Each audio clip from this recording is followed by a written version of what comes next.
Oke, Assalamualaikum warahmatullahi wabarakatuh. Kembali lagi di sesi lanjutan ya, atau praktikum. Ya, kita melanjutkan topik. Nah, ini menjadi satu topik terakhir kita ya di penyakit Helmin yang di ranah praktikum. Nah, jadi saya coba informasikan di awal dulu ya, karena tadi kan saya katakan kita sesuai jadwal gitu ya. Jadi di hari ini ya, di tanggal berapa sekarang? 26 ya. 26 Maret itu kan masih ada satu topik praktikum ya, di mana akan kita selesaikan hari ini. Namun minggu depan itu sudah enggak ada, karena sudah diisi oleh sesi ujian ya, ujian praktikum. Nah, ternyata kalau nggak salah bertepatan dengan hari libur nasional ya, kalau nggak salah ya, tanggal 2. Nah, jadi keputusannya untuk saat ini ya, itu kita akan lakukan reschedule ya. Artinya tetap ada, bukan ditiadakan gitu ya ujiannya, tetap ada. Tapi kita coba reschedule. Lah, reschedule ini kan pilihannya dua ya. Bisa lebih cepat atau dimajukan atau dimundurkan. Ya, tapi kalau saya melihat kondisi ya, kondisi mental kalian maksudnya ya, bukan kondisi saya, kondisi mental kalian itu kayaknya lebih efisien kalau mundur ya. Nah, pertanyaannya kan mundur ini enggak bisa mundurnya sehari, 2 hari, atau mungkin 3 hari, belum tahu ya. Kalau seminggu kelamaan kayak karena udah ganti topik nanti kita. Nah, ini coba saya range dulu ya, artinya coba saya konsep dulu. Intinya nanti kita reschedule yang bisa dan memungkinkan dilakukan itu di tanggal berapa ya. Tapi eventnya tetap ini ya, eventnya tetap sesuai poin di jadwal. Artinya kita akan lakukan kuis teori, terus kemudian dilanjut ujian praktikum. Ya, jadi yang di hari ini materinya akan kita berikan semua ya. Artinya kita selesaikan. Jadi kalau ada pertanyaan, ada yang ingin didiskusikan ya sekarang ini ya, karena minggu depan sudah tidak ada materi, tapi sudah menginjak ke sesi ujiannya. Nah, itu kira-kira yang bisa saya informasikan gitu ya, informasikan terkait dengan teknis dari ujian. Terus yang kedua ini ya, karena ini akan berbeda dengan tahun sebelumnya ya. Kalau tahun sebelumnya itu masih separuh-separuh gitu ya. Maksudnya waktu helminthiasis itu mereka kalau nggak salah masih kakak angkatan kalian maksudnya ya, yang tahun lalu itu masih berkesempatan offline, sehingga ujian pun itu ya masih di lab gitu ya, benar-benar ujian praktek. Lah, ujiannya gimana sih kalau Helmin? Jadi kembali lagi, output dari kita belajar penyakit kan bisa mendiagnosa ya. Jadi gambarannya itu ketika kalian masuk lab tentunya sudah dibagi gelombang gitu ya. Artinya nggak satu gelombang nih, ada 3 sampai 4 kalau nggak salah. 3 sampai 4 gelombang. Itu kalian diwajibkan mengerjakan sampel. Ya, jadi diacak. Jadi setiap anak itu mendapatkan porsi sampel yang berbeda. Kondisi sampelnya juga ini ya. Maksudnya misalkan mahasiswa A dapat sampel feses, tapi fesesnya sapi. Tapi mahasiswa B dapat sampel feses, fesesnya kucing. Nah, ini kan udah beda nanti pendekatan diagnostiknya. Nah, nanti tinggal ikuti instruksi kerjanya aja di masing-masing meja gitu ya. Misalkan mahasiswa A menerima sampel feses sapi, itu harus dikerjakan dengan metode sedimentasi misalkan gitu. Ya sudah, sedimentasi. Atau mungkin kerjakan dengan natif ya. Ya udah natif aja. Jadi disesuaikan dengan instruksinya. Nah, sistem penilaiannya adalah melalui konfirmasi. Ya, jadi semisal sudah dikerjakan sedimentasi, kan otomatis diperiksa di bawah mikroskop. Nah, di bawah mikroskop itu kalian harus bisa menemukan telur cacing atau larva dan mampu mengidentifikasi. Nah, jadi sebelum ke ranah identifikasi kan harus menemukan dulu, ya. Nah, menemukan sama enggak ini ada poinnya, dan poinnya juga lumayan mendominasi. Jadi ketika ada mahasiswa yang menemukan itu harus konfirmasi dulu ke dosen yang menilai. Jadi dalam hal ini saya memegang apa itu namanya ya, lembar penilaian gitu ya. Lembar penilaian itu nanti akan saya berikan poin kalau memang yang kalian temukan itu betul-betul helmin gitu ya. Karena bisa saja ketemunya itu malah artefak ya atau pseudoparasit atau mungkin proto gitu ya. Kistanya proto itu juga ada kemungkinan terdeteksi. Nah, itu kalau menemukan terus ternyata yang ditunjuk itu betul, ya sudah akan saya konfirmasi untuk melanjutkan ke tahap identifikasi. Nah, itu juga ada poinnya. Tadi kan udah ketemu. Terus bisa nggak yang kamu temukan tadi telur menurut morfologi ya, itu telur cacingnya apa sih? Kan gitu kan pertanyaannya nanti. Nah, itulah yang harus dikerjakan. Nah, namun demikian kalau misalkan nggak nemu gitu ya, tapi ternyata tiba-tiba ada identifikasinya. Lah ini kan jadinya kan tanda tanya ya. Lah wong nggak nemu kok bisa mengidentifikasi apa yang diidentifikasi. Wong di penilaiannya juga tidak ada konfirmasi ya. Terus di lembar penilaian juga kosong. Lah ini biasanya yang model-model kepepet gitu ya, wis pokoknya angger dijawab gitu aja, ya tetap nilainya tidak ada, tetap nol karena kan tidak melalui proses konfirmasi dan penilaian dengan dosen dulu ya, artinya pasti salah identifikasinya, wong nggak nemu kok bisa mengidentifikasi ya. Nah, ini jadi sistemnya seperti itu kalau kalau ujian praktikum.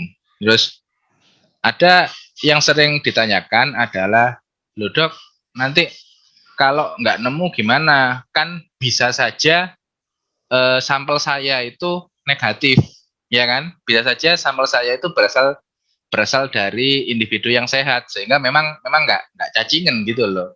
Nah, jawabannya adalah impossible ya, tidak mungkin. Kenapa? Karena sampelnya adalah sudah kami kondisikan ya. Jadi saya bersama dengan tim ASDOS itu sudah mengkondisikan yang derajat infeksinya parah. Ya, parah. Jadi milihnya parah atau parah banget gitu ya. Sehingga di natif pun itu ketemu gitu loh. Jadi kalau kalau memang jeli dan kita sudah belajar morfologinya, nggak ada 5 menit ketemu mahasiswa di ujian itu langsung di bawah mikroskop itu ketemu. Nah, itu yang terjadi karena memang sampelnya itu udah inilah parah ya, udah parah. Loh, kalau kalau kondisi sampelnya nggak parah gimana? Ya kita bikin parah. Gitu. Gimana caranya? Rahasia. Kalau ini kalau ini teknik rahasia ya. Yang penting kalian sudah nerima sampel kondisinya itu kronis gitu ya. Telur-telur cacingnya banyak banget ya, banyak banget. Nah, Terus gimana dok dengan kasus yang misalkan peserta ujian atau mahasiswa tadi itu tidak menemukan gitu ya. Kalau saya coba ini ya melihat dinamikanya atau coba saya survei gitu ya. Itu mayoritas adalah karena belum terlalu mahir menggunakan mikroskop. Nah, itu jadi masalah ternyata. Kenapa? Karena kalau fokusnya keliru gitu ya, atau enggak fokus atau blur, kan enggak kelihatan kan bentuknya telur cacing itu. Nah, ini yang mengacaukan pengamatan. Nah, ternyata apa namanya? Mayoritas itu ada problem dengan penggunaan mikroskop tadi. Nah, makanya kalau online ini tadi ada satu faktor yang sangat disayangkan kan tadi ya kita tidak bisa belajar langsung melatih memakai mikroskop itu tadi. Makanya kalau dulu pas semester 3 pas praktikum apa namanya intinya ada kesempatan di lab di penggunaan mikroskop itu kalau saya sih selalu menyampaikan ke mahasiswa silakan kalian coba aja mikroskop itu misalkan ada preparat gitu ya sudah diamati dengan perbesaran 100 kali ya kalian coba aja geser terus kemudian cek dirubah zoomnya perbesarannya dirubah ya kan ya tentunya seizin dosen ya dengan izin dosen itu adalah cara kalian memperdalam keterampilan dalam menggunakan mikroskop. Kenapa? Karena beda perbesaran hasilnya bisa beda loh. Dan morfologi yang teramati itu juga jauh, bedanya jauh. Ya tadi akhirnya mestinya dia menunjuk udah dapat nih. Saya lihat di satu lapangan pandangan itu dapat. Tapi karena fokusnya dia keliru, akhirnya yang ditunjuk itu kan kalau lensa kan ada papan penunjuknya tuh yang di satunya. Yang ditunjuk itu bukan telur cacingnya, tapi malah yang artefaknya, yang bukan parasit. Ya salah, ya saya suruh ngulang lagi kalau waktunya masih ada ya. Tapi kalau waktunya nggak nutut, ya sudah, wassalam. Nah itulah yang sering terjadi. Malahan ada pernah kejadian itu apa namanya konfirmasi gitu ya sudah masuk nih mahasiswa sudah masuk lab terus kemudian cek periksa di satu gelombang itu sudah mulai mengerjakan masing-masing. Nah terus kan diamati nih di bawah mikroskop angkat tangan ya angkat tangan saya kira konfirmasi menemukan ya ternyata ketika saya datangi dia konfirmasi kendala teknis. Dok, ini kok saya nggak bisa, ini sampel saya sudah siap, tapi saya kok nggak bisa lihat apa-apa. Ya, terus saya cek, loh, kok iya, jadi gelap gitu loh. Lensa mikroskopnya itu gelap. Nah, saya cek posisinya on dan ininya udah nyala sih saklarnya itu loh, sudah posisi on. Loh. Nah, akhirnya saya runut coba loh kan mestinya kan nyala kan kalau saklarnya on. Terus coba saya cek ternyata colokannya itu terlepas. Colokannya listrik mikroskop itu tadi loh. Kelihatannya sih dia buru-buru masuk gitu ya. Terus kesandung gitu ya, kesandung kabelnya itu akhirnya lepas. Nah, akhirnya mikroskopnya mati. Nah, ini kan juga kendala teknis yang sebenarnya simpel bisa diatasi cuman karena yang bersangkutan mungkin nervous gitu ya mungkin nervous dan buru-buru akhirnya nggak kepikiran lah ini kan juga masuk salah satu aspek di mana kita ketika mendiagnosa itu juga harus menguasai toolsnya ya atau menguasai alatnya. Nah, makanya kalau mungkin kalian melihat ini juga ya banyak misalkan info gitu ya ada semacam pelatihan atau workshop itu kan khusus untuk biasanya menggunakan satu metode tertentu. Biasanya kan gitu kan. Misalkan pelatihan membuat preparat histopat. Itu kan ada sesi sendiri, pelatihan mendeteksi parasit dengan PCR lah, kayak gitu-gitu itu loh. Artinya harus ada ini ya, ada keterampilan dalam menggunakan tools diagnostik itu tadi, supaya hasilnya juga valid ya, akurat. Karena kalau kita masuk lingkupnya parasitologi ya mau nggak mau identifikasi parasitnya itu kan harus benar ya, harus tepat. Kalau kita ndak bukan di bagian labnya gitu ya, yang di bagian di lapangannya mungkin kita yang bagian ngambil sampel aja tapi nggak mengidentifikasi. Tapi kalau yang kita di bagian labnya itu ya kita harus bisa mengidentifikasi juga. Ya nanti kan lebih jauh lagi kan kita bicara treatment pengendalian itu, pengendalian penyakit. Kan kalau meskipun di fakultas kan seperti itu ya, misalkan ada case parasitik pasien dari rumah sakit hewan ya dikirim ke lab parasit, ke divisi parasit. Nah, nanti hasilnya yang menentukan adalah dari lab tersebut. Jadi harus benar dulu ini diagnosanya. Nah, dokter akan melihat hasil diagnosa yang didapatkan dari lab parasit tersebut. Jadi arah pengendalian dari penyakit yang didapatkan dari diagnosa tadi itu sudah teruji gitu loh. Jadi nanti tinggal oh iya ternyata benar ini cacingnya ini nematoda misalkan ankylostoma. Kalau ankylostoma ini lebih bahaya kalau di anjing bisa menyebabkan enteritis hemoragi. Nah, treatmentnya harus gini. Nah, itu. Jadi sebetulnya kita juga memegang kunci gitu ya. Kunci dalam mendiagnosa dan tentunya kalau lebih jauh lagi pengendalian penyakit. Itu tadi. Makanya pendekatannya bisa melalui aspek riset, terus kemudian ya kayak belajar praktikum gitu. Sebenarnya praktikum kan juga sampling ya kalau offline loh ya. Ini berhubung kita masih ada kendala pandemi jadi belum bisa, tapi kalau itu offline tuh kita belajar sampling juga sebetulnya. Nah, jadi di itu ya poin-poin terkait praktikum. Nah, nanti terus itu kan offline, Dok. Bagaimana kalau yang online ini? Nah, saya sudah ada gambaran konsep sih, cuman belum ini ya, coba saya matangkan lagi. Intinya nanti tetap ada sistem ujian praktikum terkait poinnya dengan mendiagnosa sampai mengidentifikasi telur maupun larva cacing yang ditemukan.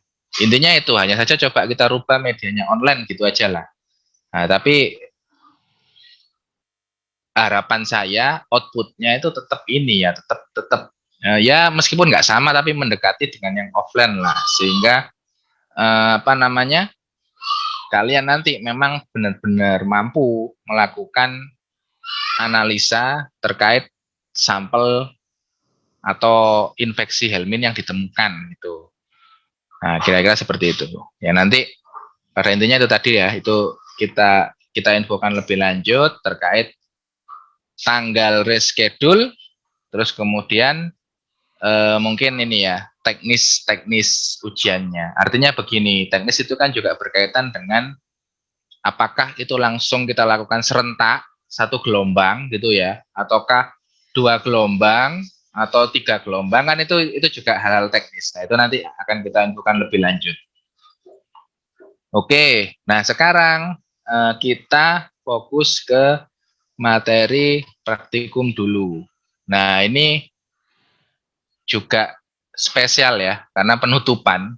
Ini sengaja saya buat dan cantumkan poin-poin yang langsung identifikasi, ya khususnya yang pada telur cacing. Ya, telur cacing. Kenapa? Karena kalau kita identifikasi larva itu ya memang ada key poinnya, ada poin kuncinya. Namun lebih sedikit ya, dan itu udah banyak referensinya. Ya salah satunya yang sempat saya berikan adalah cara mengkultur kemarin ya, di mana di mana kita ketika menemukan bentukan yang similar atau mirip antar telur cacing, kan kita tidak bisa putuskan.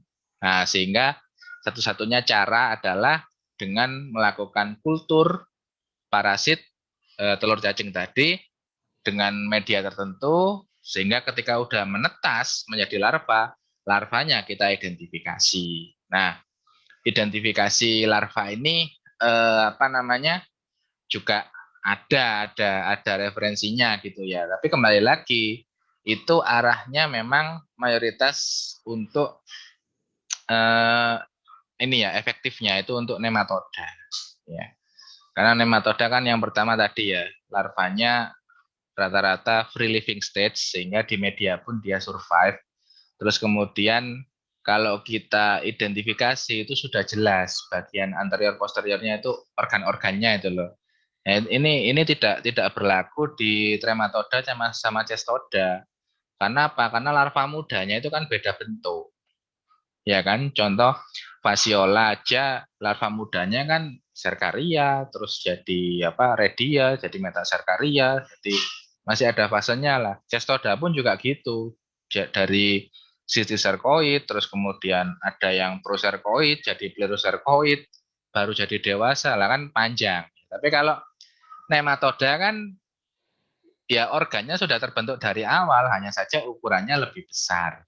Makanya ada istilah L1, L2, L3 itu kan size-nya yang bertambah ya. Tapi komposisi organnya kan nggak berubah, cuman tambah besar gitu aja. Sehingga terlihat lebih jelas. Nah itu. Nah sehingga poin yang menurut saya ini ya sedikit rumit gitu ya, sedikit rumit. Itu malah yang di telurnya.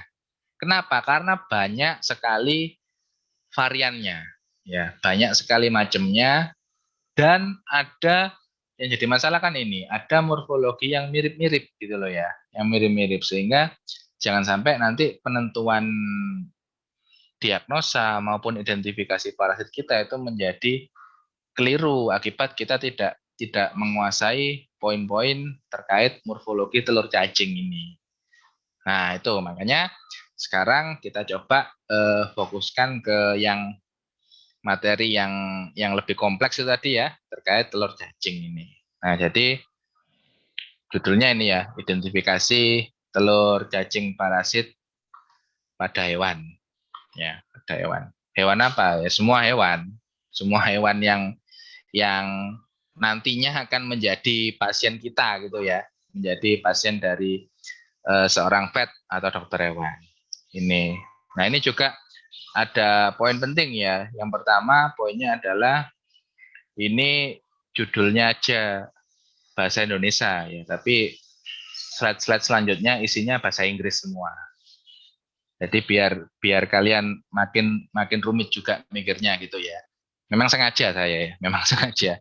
Terus poin yang kedua yang paling penting ini selain eksklusif gitu ya, artinya hanya ada saya berikan secara detail ya, karena saya berani bilang ini detail banget malah ya, detail banget yang hanya ada di prodi ini ya, prodi kedokteran hewan PSDKU Banyuwangi. Jadi bukan bukan keluar dari kurikulum, tapi kurikulum standarnya ada, cuman ini saya improvisasi lebih berkembang lagi. Jadi materi yang kalian dapat akan lebih kompleks ya, sehingga belajarnya nanti harapannya lebih lebih menambah wawasan, terus menambah pemahaman kalian terkait identifikasi telur cacing ini.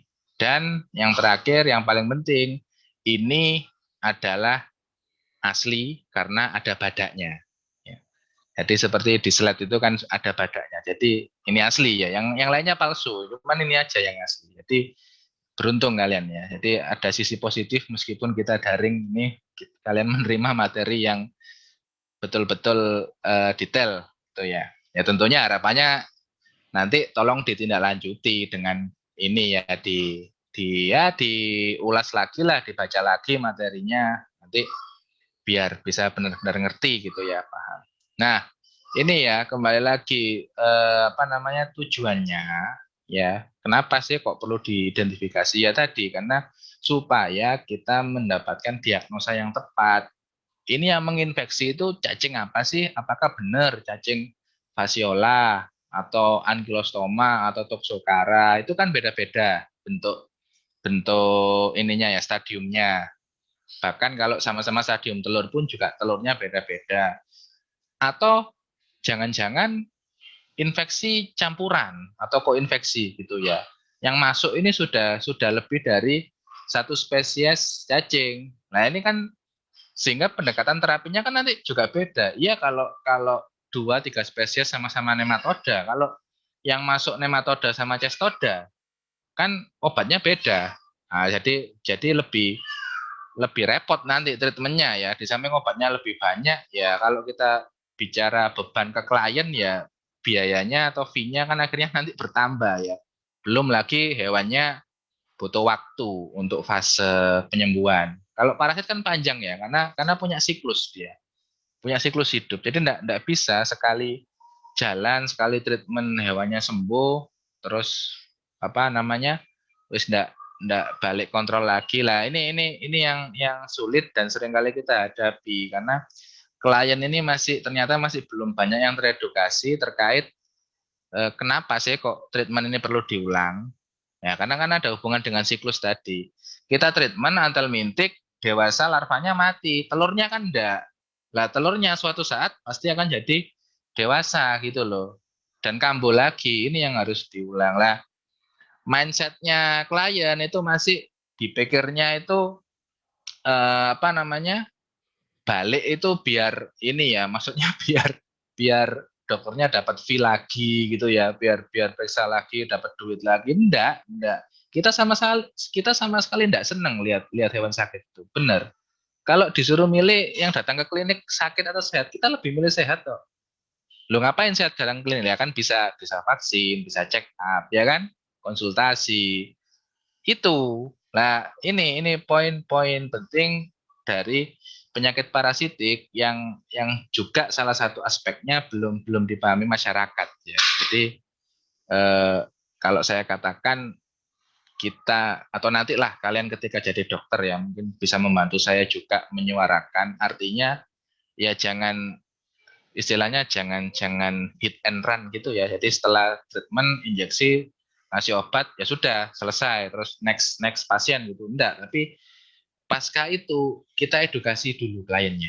Jadi biar ngerti, Pak, Bu, ini masalahnya penyakitnya gini. Jadi langkah pengendaliannya gini gini gini. Nah, itu tolong disampaikan. Jadi karena sisi memang kita kita ini ya healing profession. Memang kita profesi yang bisa mengobati, tapi ternyata kita bisa bisa menggunakan pendekatan yang lain dengan edukasi, ini ternyata manfaatnya juga juga berdampak gitu loh. Dan ini belum, saya rasa belum merata gitu ya. Gitu.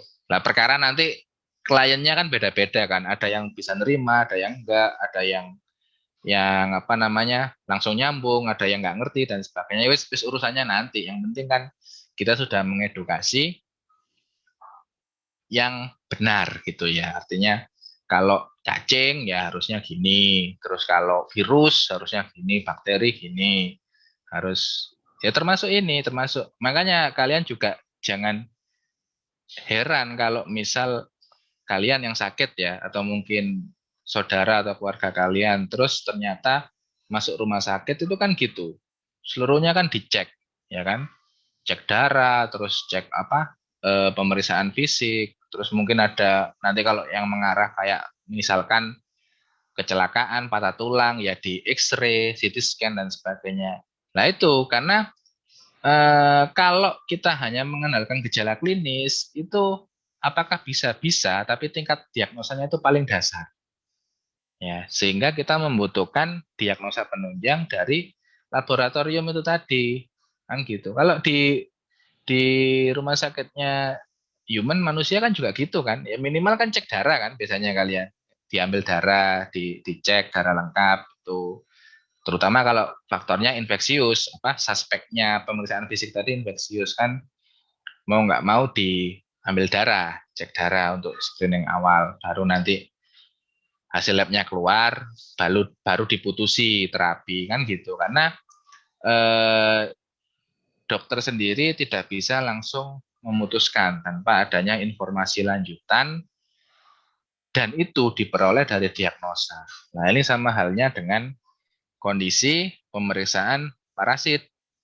Ya, dalam hal ini spesifik helmin ya. Helmin itu juga harus kuncinya untuk mendapatkan diagnosa itu ya harus identifikasinya benar gitu loh, sehingga nanti pendekatan terapinya itu juga berbeda-beda. Nah, hanya saja tidak semudah itu ya ternyata ya kelihatannya. Maksudnya untuk tiba-tiba dapat diagnosa yang pas itu tidak semudah itu. Tentunya ada challenge-nya, ada tantangannya. Nah, dalam hal ini kalau telur cacing, ya tadi sempat saya singgung bahwasanya morfologinya itu banyak, ya kan, bentukannya beda-beda macam-macam. Terus ada yang mirip-mirip gitu loh. Nah, kalau kita tidak menguasainya, ya ada kemungkinan masuk ini ya, istilahnya itu misdiagnosa atau misdiagnostik. Artinya diagnosa kita nggak tepat, nggak sesuai. Sehingga nanti kalau kita hasil hasil tersebut kita jadikan acuan ya untuk treatment itu ya enggak sembuh pasiennya. Wong diagnosanya salah kan gitu kan. Diagnosanya benar ya terapinya pasti berhasil atau efektif. Nah, ini ya jadi seperti pada screen itu yang kalian lihat ini salah satu contoh telurnya apa ya bentuknya sama-sama oval, tapi kalau kita tinjau dari segi size atau ukuran itu bisa beda-beda ya, antara misalkan ini dalam hal ini trichuris dengan nematodirus, strongyloides ya kan, atau mungkin nanti ada hemonkus kalau di ruminan ya, itu mirip juga bentuknya. Nah, ini jadi tetap tujuannya dari pemeriksaan tersebut adalah mendapatkan informasi yang akurat ya, informasi yang tepat dalam hal untuk menunjang diagnosa dari seorang dokter hewan atau bahkan ini ya seluruh dokter ya, dokter manusia pun juga sama kan, juga menerapkan identifikasi parasit juga ya, sama juga metode dan ilmunya sama ini. Cuman jenis parasitnya beda karena lebih banyak kita ya, jadi dalam hal ini kita menang ya. Kita menguasai lebih banyak, tapi ini bukan menang-menangan ya, bukan kompetisi, tapi adalah cara kita mendapatkan diagnosa yang tepat. Poinnya adalah itu. Nah, tentunya ini juga akan menjadi informasi kalian. Ini kemarin lupa saya tambahkan soalnya. Jadi mumpung ingat saya tambahkan di sini aja. Kan kemarin kan ada ini ya, Helmin Ekon atau perhitungan telur cacing. Ya toh. Itu kan setelah dihitung kan ketemu data kuantitatifnya, nominalnya. Lah itu bisa kita kategorikan. Nah, kalau misalkan ketemunya hemonkus nih, kita hitung ada 200 butir telur. Itu masuknya light atau ringan. Infeksinya ringan, artinya mungkin gejala-gejala yang patologis belum terekspresi di sini ya. Terus bisa juga moderate atau sedang infeksinya sekitaran 200 telur sampai 500, atau infeksinya parah bisa 500 plus. Lah ini kriteria yang kalau offline di laboratorium yang kita pakai sebagai sampel ujian, yang HIV ini yang berat, yang parah infeksinya. Jadi ya ribuan lah sebetulnya kalau kita hitung. Jadi 500 plus plus ini yang kita gunakan. Makanya kadang natif pun ketemu sebenarnya. Tapi karena prosedural ujian ada tata caranya, ya akhirnya tetap harus kalian kerjakan sesuai petunjuk. Gitu. Nah ini ya, jadi ada tingkatannya, degree of infection-nya. Nah ini kan kalau kita lihat tipikalnya ini ya, helmin ruminan ya ini ya, Haemonchus, Trichostrongylus, terus kemudian Bunostomum, Fasciola, ya kan, ini kan yang common atau yang umum gitu ya. Nah, ini juga sama. Jadi bisa kita klasifikasi kategorikan. Nah, pertanyaannya kan sekarang begini, loh dok, cacing kan banyak, kan nggak cuma nih. Terus cacing jenis yang lain gimana? Tingkat ini degree of infectionnya gitu ya.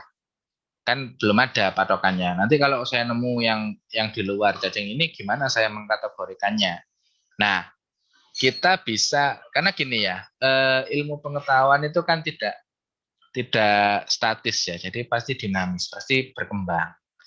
Nah, kita bisa merujuk ke referensi yang paling update, paling baru itu udah ada nggak, udah nemu nggak kategori seperti ini, klasifikasi seperti ini.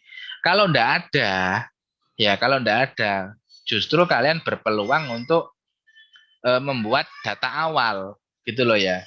Justru nanti kalian bisa bisa melaporkan terkait publikasi atau laporannya yang kalian temukan, misalkan apa ya yang nggak ada di sini ya.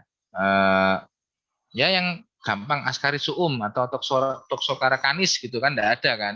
Nah, ini bisa kalian bikin riset pendahuluannya terkait degree of infection-nya nih atau intensitas infeksinya terkait perhitungan telur cacing. Jadi kalian kategorikan sendiri misalkan apa namanya kalau dia infeksi tunggal itu berapa telur cacing sih dikatakan ringan, sedang, berat. Nah, tentunya ini akan dikonfirmasi dengan gejala klinis yang muncul pada hewannya kan gitu kan. Misalkan oh hewannya ini kok sudah anemis banget ya, sudah pucet gitu ya mukosanya.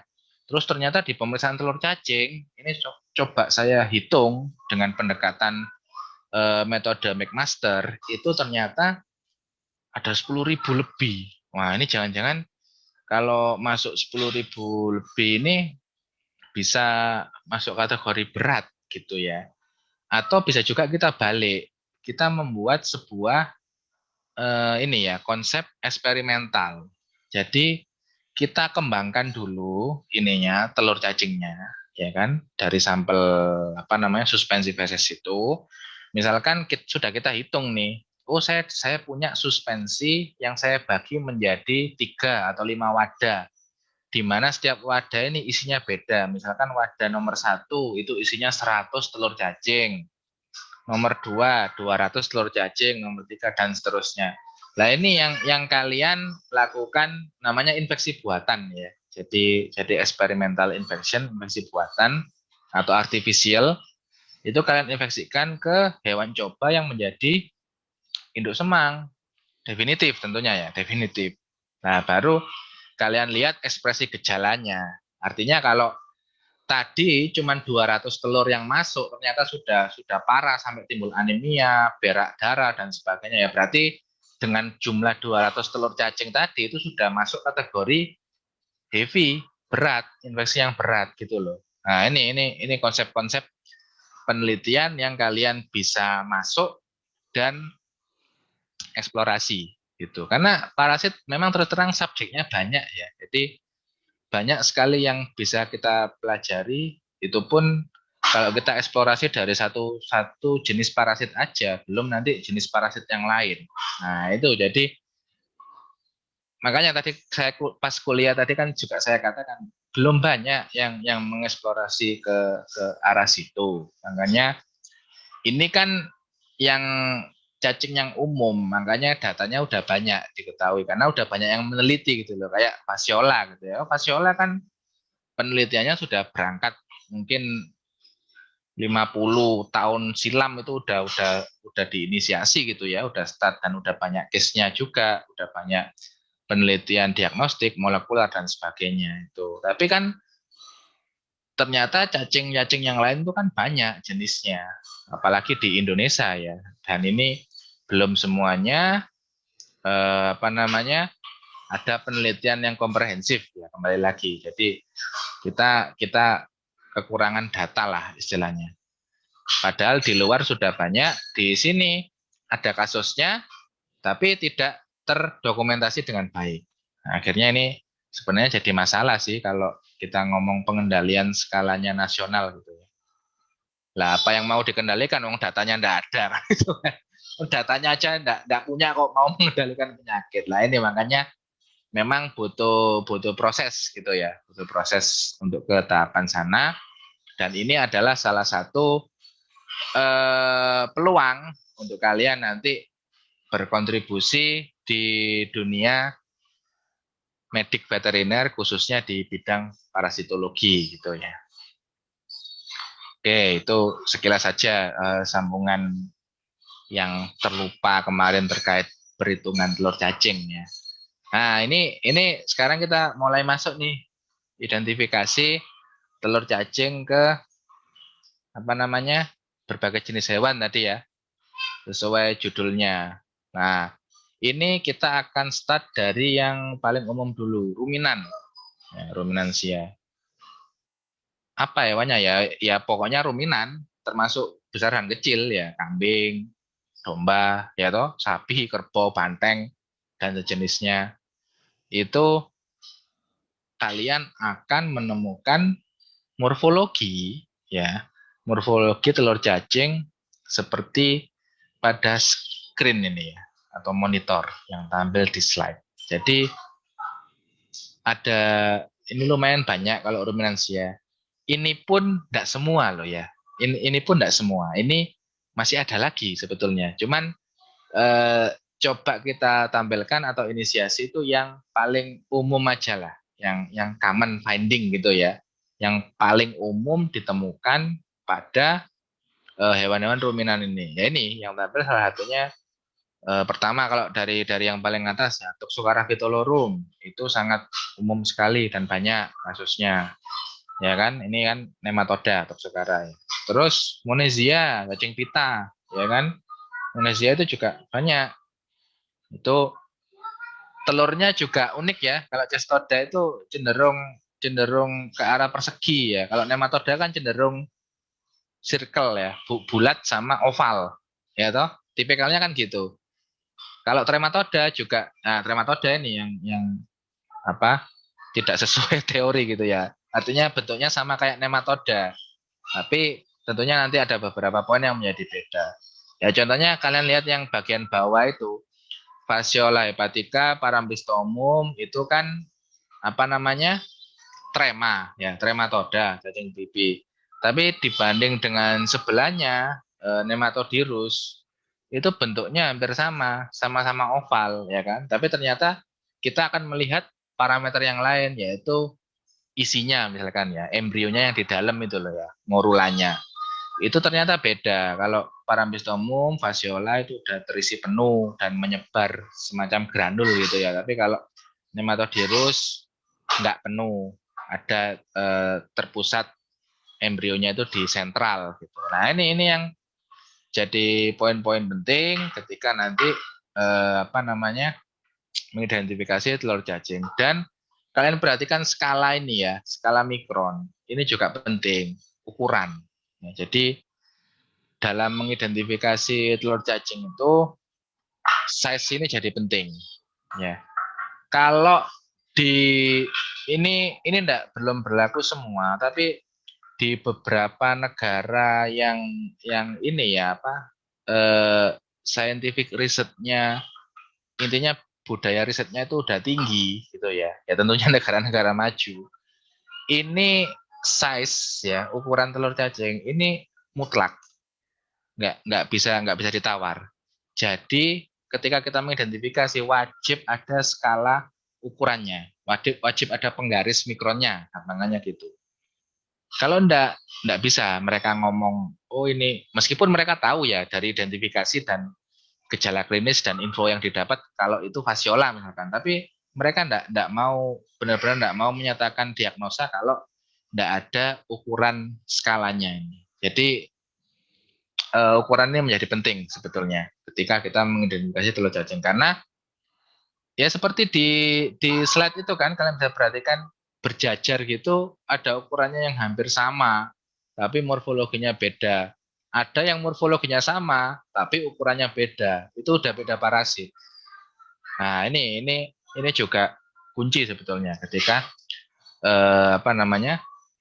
Kita menentukan untuk identifikasi parasit terutama telur cacing. Nah, kalau di lab gimana? Kalau di lab itu kan lensa yang kita pakai yang di mikroskop binokuler itu belum semuanya dilengkapi dengan scale bar apa penggaris mikron lah gampangannya. Itu kan dipasang di lensanya atau ya sebenarnya harganya juga murah sih, tapi butuh teknisi yang masang kan gitu kan, harus ada teknisinya. Nah, sehingga kalau enggak ada yang sudah-sudah ya dan memang dilakukan untuk ranah biasanya untuk ranah riset atau penelitian yaitu yang dari binokuler itu kita bisa pindahkan ke mikroskop trinokuler.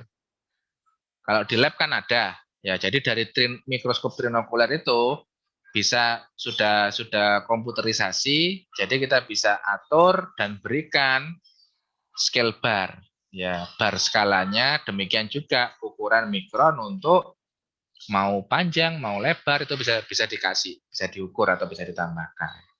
Nah gitu, jadi kalau untuk ranah yang memang perbandingannya yang mirip-mirip itu ya harus ada ukurannya juga sih. Jadi memang harus apa namanya detail. Ya, tapi kalau untuk ranah istilahnya belajaran gitu ya, khusus untuk praktikum ini kan masih belajar. Yang penting morfologinya dulu, itu yang jadi kunci. Ya. Kecuali nanti kalian sudah jadi ini ya, apa namanya, seorang yang pro gitu ya, profesional, baru boleh bicara yang harus detail segala macam tadi. Nah, oke, ini satu contoh kasus gitu ya. Jadi pertanyaannya kan akan selalu sama. Apa hasil identifikasimu ini loh apa? Kok bisa ngomong itu fasiola, itu ngomong parambistomum, itu ngomong toxocara atau ascaris dan sebagainya. Identifikasinya bagaimana? Hasilnya gimana sih dari pemeriksaan yang kalian aplikasikan itu apa? Ketemu apa hasilnya? Nah, contohnya gini, kayak di layar itu ya. Kalian kan ketemu bentukan kayak gitu ya yang di layar itu. Nah, terus kemudian bagaimana kalian menentukan ini? Ini apa namanya untuk identifikasi telur cacing. Yang pertama kan kalian pasti mengambil sampel. Nah, sampelnya itu dari hewan apa dulu? Nah, ternyata kalian sampelnya ruminan ya. Ambil saja salah satu ruminan sapi gitu misalnya ya. Ternyata kalian ambil sampelnya dari feses sapi. Nah, di feses sapi itu kira-kira telur cacing apa sih yang bentuknya kayak gini kan gitu kan. Nah, ini tadi juga saya sudah sediakan guide-nya itu ya. Ini kan kalian bisa cocokkan di sini. Kalau syukur-syukur ada skalanya gitu ya, ada ukuran mikronnya itu lebih bagus lagi. Lah yang kayak gini apa sih kira-kira bentuknya? Nah, ini kan yang menjadi tanda tanya ya. Atau mungkin ada yang tahu, barangkali ada yang ingin mencoba menjawab, gak apa-apa. Bentukan kayak gini biasanya apa sih?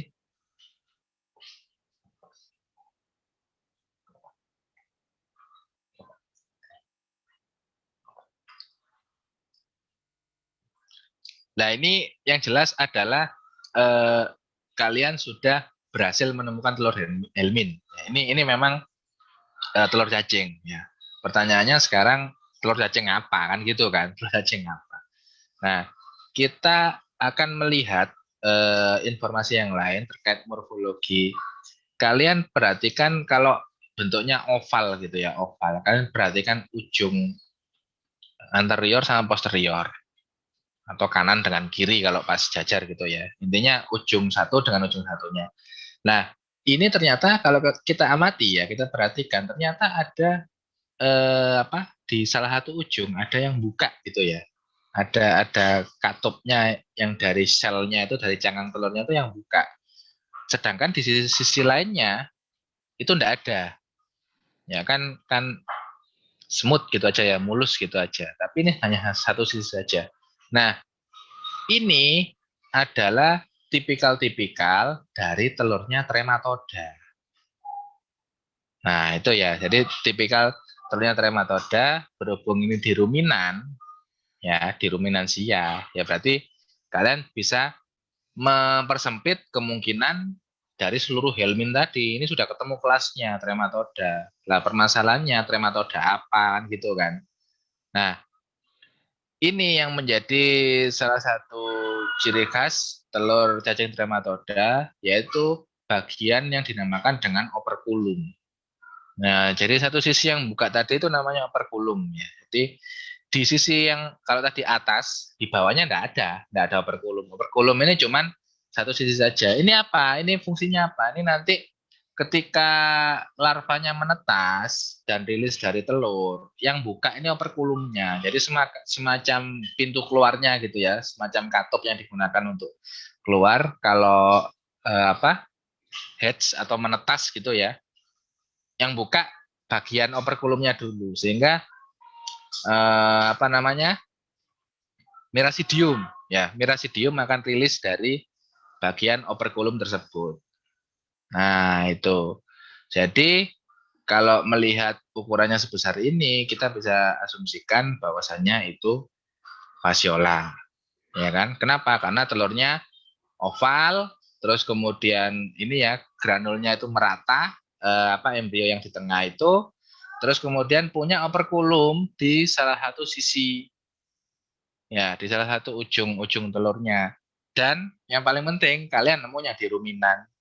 Kan kalau misalkan dulu pas ujian online tuh kan terima sampel suspensi feses, tapi kan ada labelnya, ya kan? Kan labelnya itu kalau misalkan feses anjing ya di label anjing, terus sapi ya sapi, kan gitu kan. Artinya kalian tuh sudah dapat informasi hostnya gitu loh.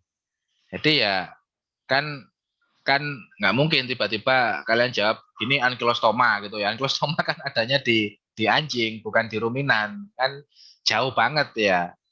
Nah, tapi ini juga terkait teknis menjawab untuk ujian ya. Kembali lagi untuk ujian ya, bukan untuk diagnosa di lapangan sesungguhnya. Kalau nanti itu misalkan ketemu bentuk ini, loh dok, telur cacing fasiola ini kan ya mirip sama parampistomum, ya kan kayak di gambar yang guideline pertama tadi loh. Parampistomum kan ukurannya hampir sama, operculum juga punya, toh dia juga trematoda kan, kasusnya juga sering di sapi atau ruminan. Terus bagaimana menentukannya? Nah, kalau untuk ranah ujian, ya saya toleransi. Artinya gini, kalau kalau misalkan itu mestinya telur fasiola, terus kemudian ternyata kalian jawabnya parampistomum, nggak apa-apa karena mirip dan masih di ruminan gitu ya. Tapi kembali lagi, kalau ternyata mestinya fasiola, kalian jawab jawab ankylostoma ya jauh banget.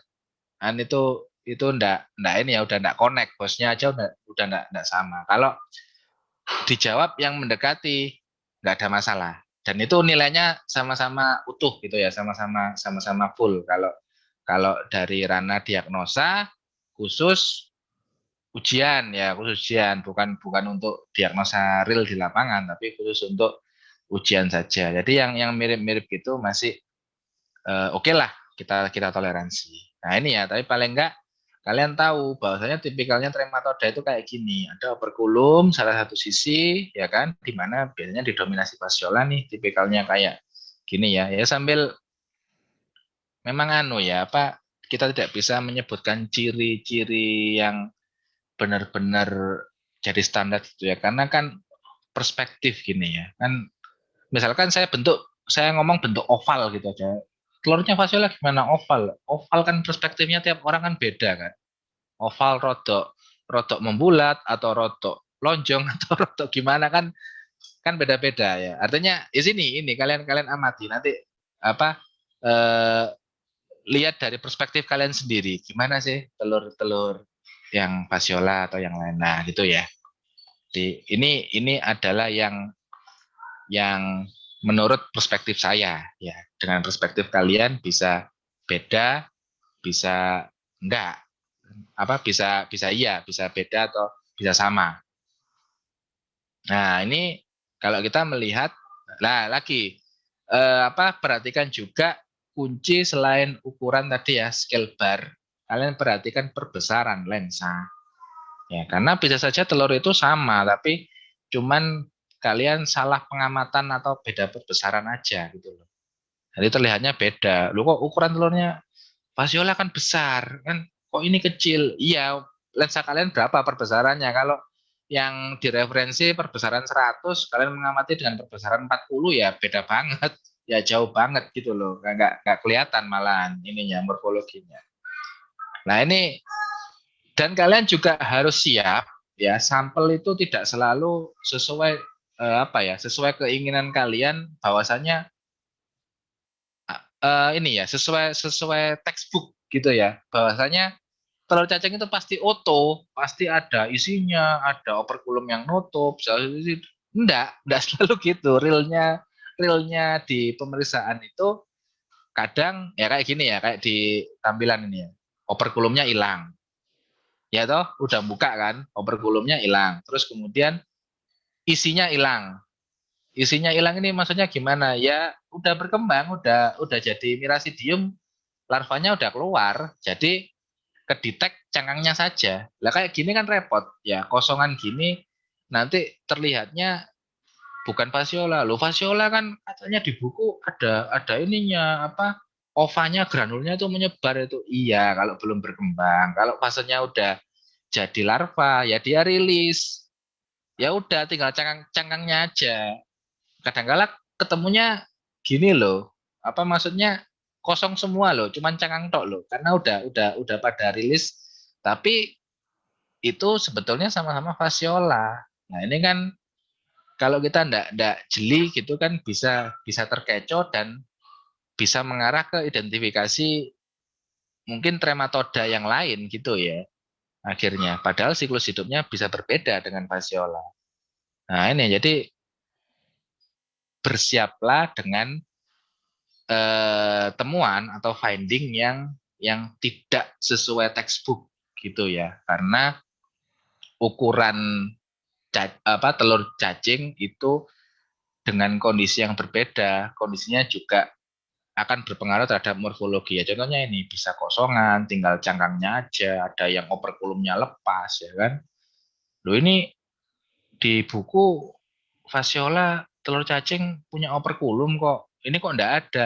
Iya, operkulumnya udah buka. Ini dia entah pengaruh lingkungan atau memang dia mau menetas gitu ya. Mau rilis kan juga ya kalau telur ayam kan retak dulu gitu ya, terus pecah, terus rilis DOC-nya itu juga sama gitu loh. Jadi kondisinya beda-beda kan kan kita nggak bisa ngontrol kalau sampel dari alam kan nggak bisa. Ayo harus nggak netes semua kan nggak bisa kan pasti beda-beda kan. Nah ini jadi morfologi yang tidak sesuai, tapi ini masih satu jenis cacing yang sama. Ini kalian juga harus siap dan belajar ke sana gitu loh. Nah ini akhirnya ada catatan ya. Kembali lagi ini menurut pengamatan dan pengalaman saya. Jadi telurnya Fasiola ya itu punya similarity ya. Apa similarity kok ya? Eh, tingkat kemiripan ya, tingkat kemiripan dengan Dipilobothrium. Nah, Dipilobothrium. Kenapa?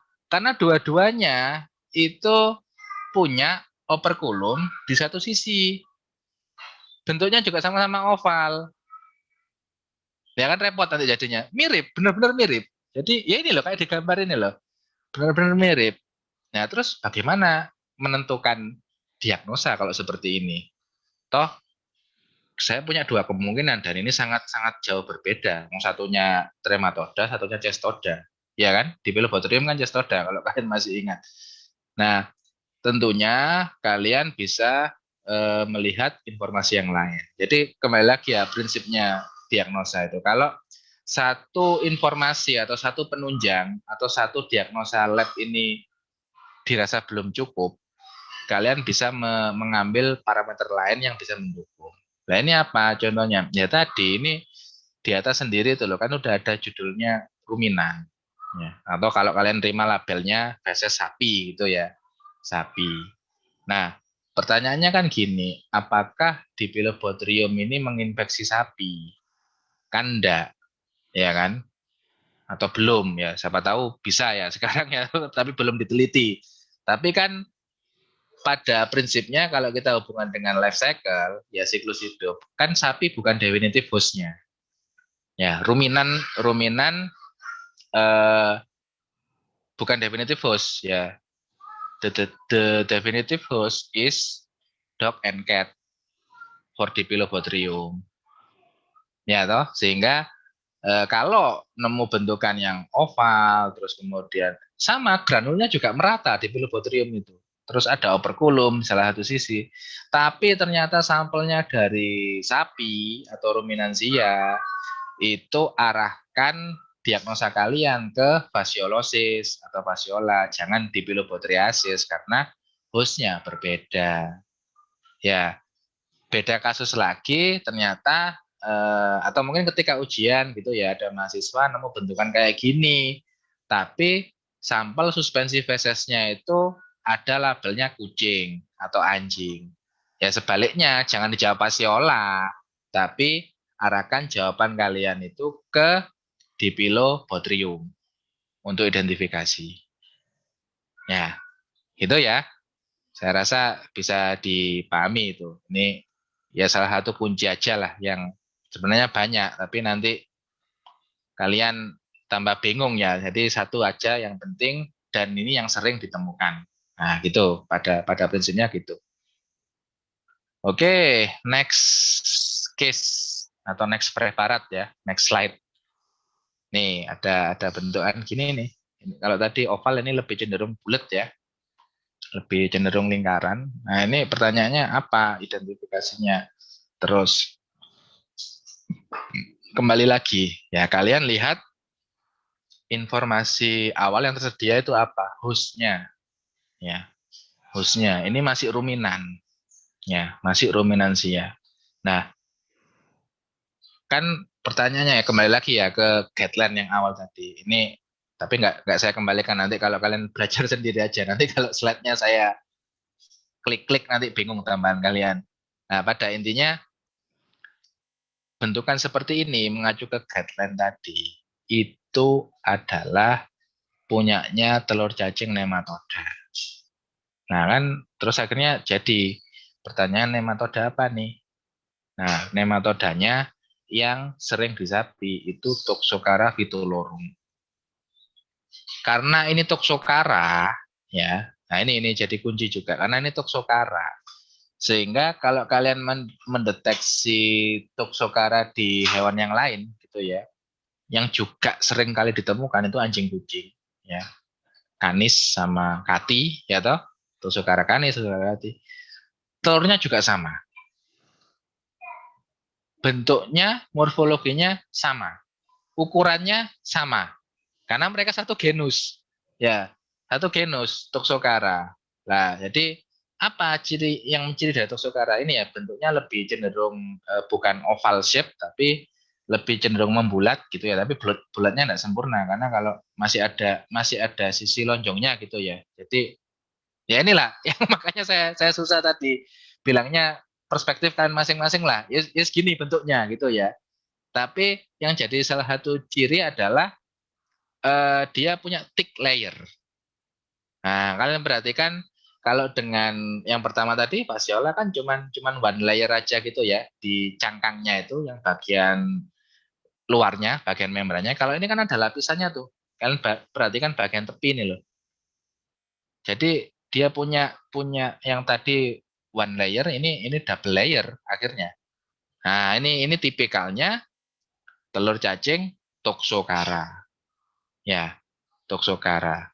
Nah, makanya tadi saya katakan kunci pertama, informasi host itu penting. Ya, kalau kalian nemu bentukan telur Toxocara tapi itu di ruminansia ya udah pasti Vitulorum gitu loh.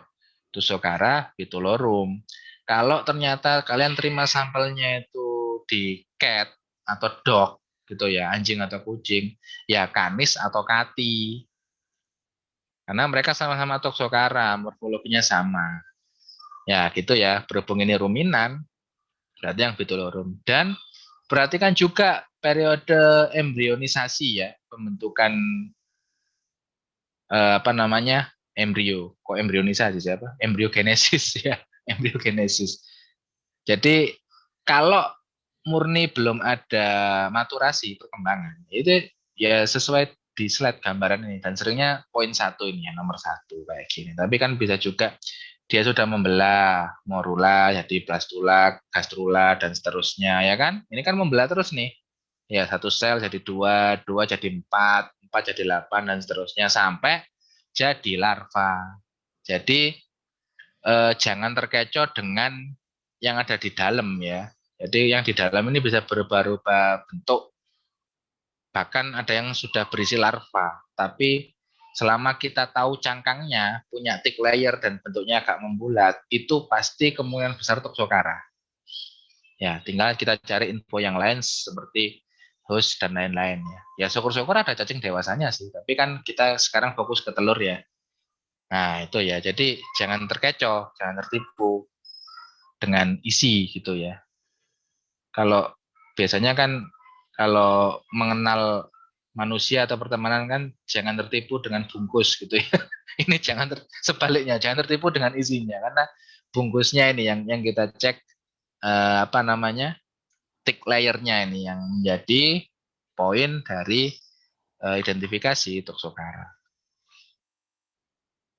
Nah, terus kalau gini gimana? Nah, ini juga harus terbiasa kalian ya. Jadi eh loh dok, ini kok burem yang tadi bening ya? Iya, karena pendekatan itu kan bisa tiga metode.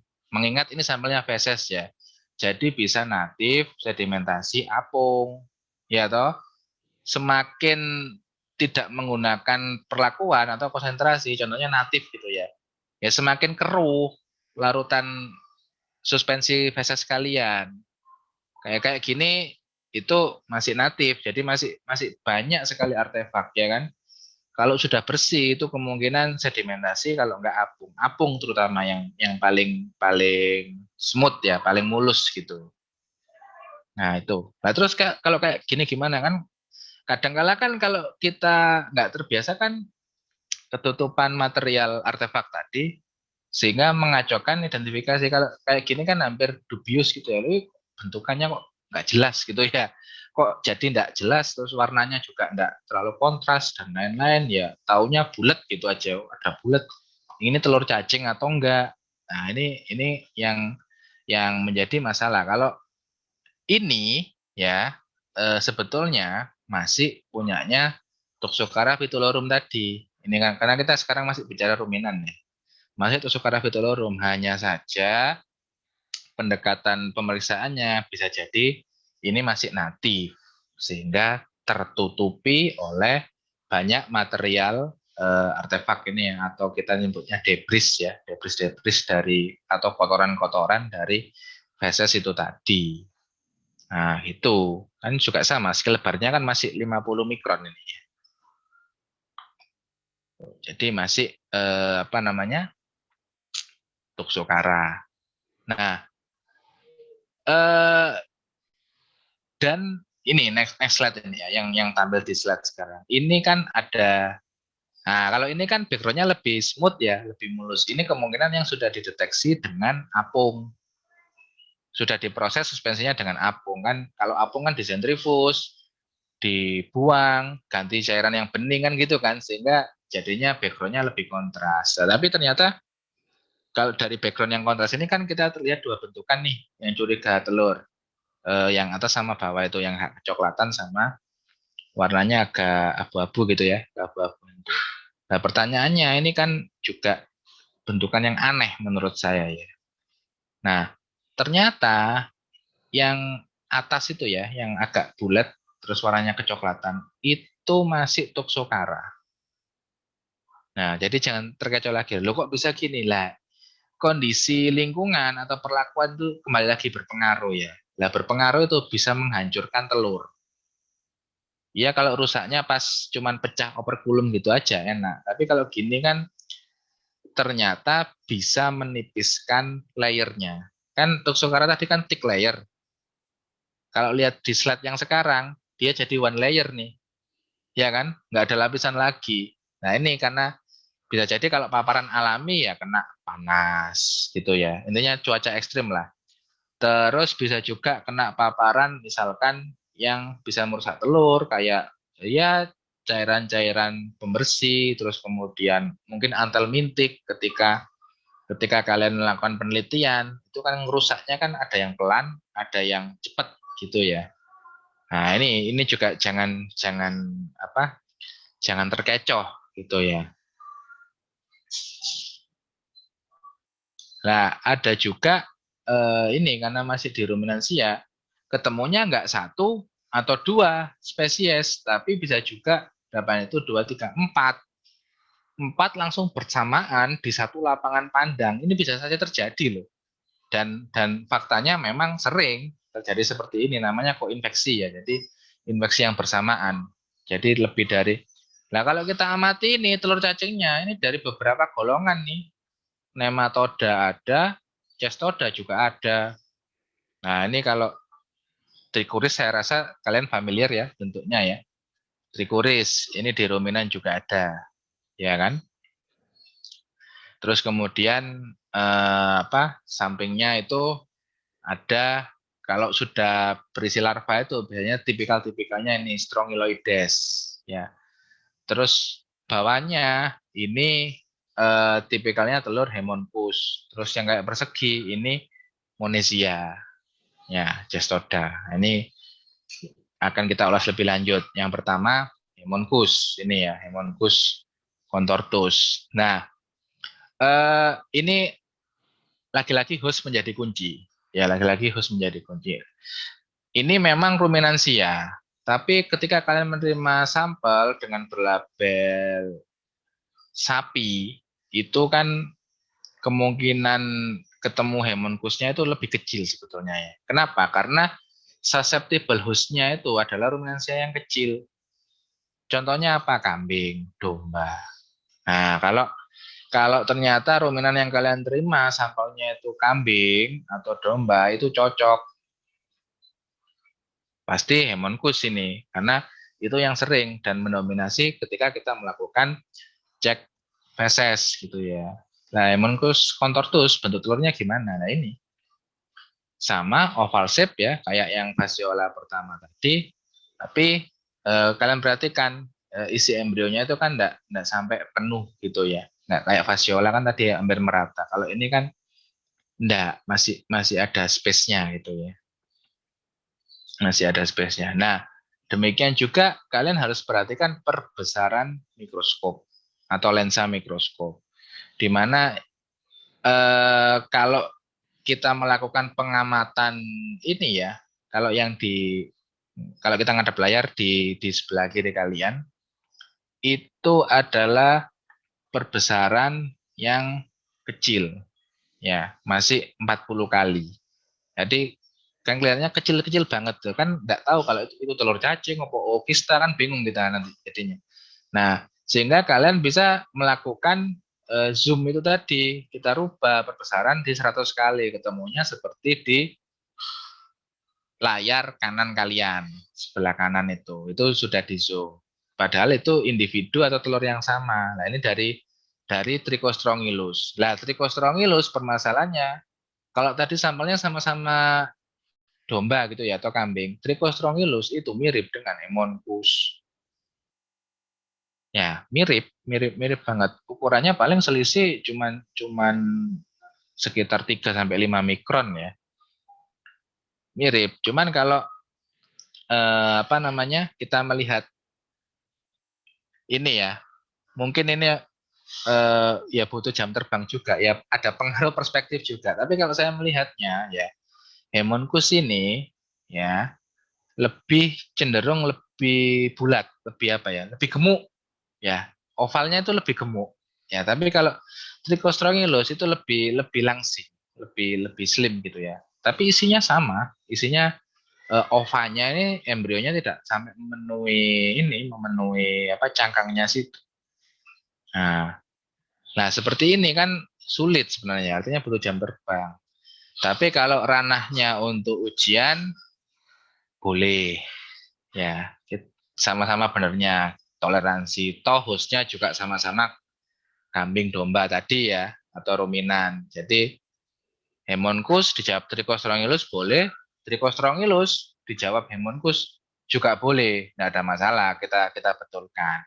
Ya, tapi kalau real diagnostik lab di lapangan itu harus detail, ya harus tahu kalian ini. Taunya dari mana ya diukur. Ukuran tadi kan bisa mempengaruhi kan gitu. Nah, kalau di ruminan kalian juga bisa ketemu ini nih. Ini itu telur cacing nematoda yang paling besar, ya, the biggest egg from ruminan. Ini punyanya nematoda, ya Mas ya. Jadi tipikalnya ini besar sekali, terus isi ovanya ini atau embrionya ini tidak penuh gitu ya, yang cenderung tersentral. Ya, kenapa kok bisa besar lah ini loh compare-nya. Kalau kita bisa ketemu dengan misalkan dengan Fasciola atau dengan Haemonchus ini ukurannya bisa compare-nya segini ya, bisa berapa ini? 10 kali lipatnya mungkin ya. Nah, ini perbesarannya juga beda. Yang kanan layar itu 100, yang kiri layar 400 kali kalau pakai binokuler. Nah, ini apa pertanyaannya? Ini adalah punyanya genus Nematodirus. Ya, nematoda. Genusnya Nematodirus. Nah, ini yang paling besar sekali sehingga menurut saya cukup mudah teridentifikasi ya ini karena bentuknya juga nematoda memang sama-sama oval tapi yang punya tipikal size gitu terus kemudian ovanya tersentral di tengah nggak sampai penuh jadi banyak space kosongnya kan nematodirus ini itu bisa kita simpulkan bahwasanya infeksinya akibat nematodirus ini karena telurnya yang ketemu ini.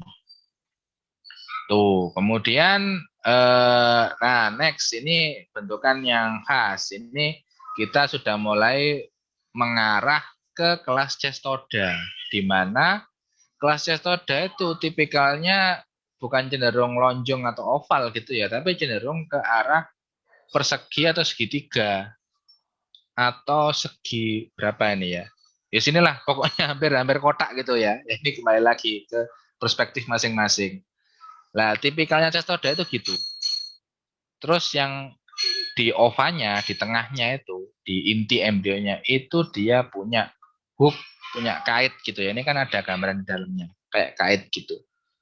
Nah, cuman kembali lagi, pertanyaannya, kalau nanti misal kita ketemu kayak gitu ya, bentukan telur yang persegi, terus kemudian apa namanya ada isinya, terus ukurannya, nah ini loh penggaris yang mikron ini kan bisa dikasih di lensa, ukurannya sekian, width sama lengthnya. Bagaimana kita menentukan bahwasanya itu monesia ya? Ini kan monesia, kayaknya monesia. Nah, kembali lagi kita cari info yang lain. Host misalkan. Lah, sapi. Oke, di sapi. Lah, di sapi ketemu telur cacing cestoda. Pertanyaannya cestoda apa? Nah, kita cari cestoda yang bisa di sapi apa aja. Kan yang paling mendominasi monesia sama taenia. Ya kan? Taenia saginata itu, beef tapeworm. Nah, pertanyaannya sekarang, ini kita deteksi telurnya. Telur dihasilkan oleh dewasa. Nah, berarti dewasa ini adalah induk semang, definitif. Pertanyaannya, apakah sapi itu induk semang definitif dari cacing monesia? Jawabannya iya. Tapi kalau kita compare yang satunya, apakah cacing induk semang definitif dari Taenia? Jawabannya enggak. Kan Taenia kan definitif hostnya kan manusia. Ya. Yang cysticercusnya ada di sapi. Tapi kalau dewasanya enggak ada. Sehingga enggak ada di usus, ya enggak ada telur. Yang ada telur, yang monesia tadi. Nah gitu loh, sehingga kita dari info siklus hidup tadi dan parameter yang lain bisa menyimpulkan bahwasanya cestoda yang kita temukan itu adalah monesia. Oke, next. Ini adalah ya ini ya kalau yang saya katakan lemon shape itu ya. Bentuknya kayak lemon terus punya bipolar plug ya atau katup di kedua sisi apa di kutubnya. Kalau kutub ya utara dan selatan tuh dua-duanya ada plaknya, ada katupnya gitu ya. Nah, ini udah jelas trikuris. Ya, trikuris. Nah, pertanyaannya sekarang kalau di ruminan trikuris apa kan gitu kan.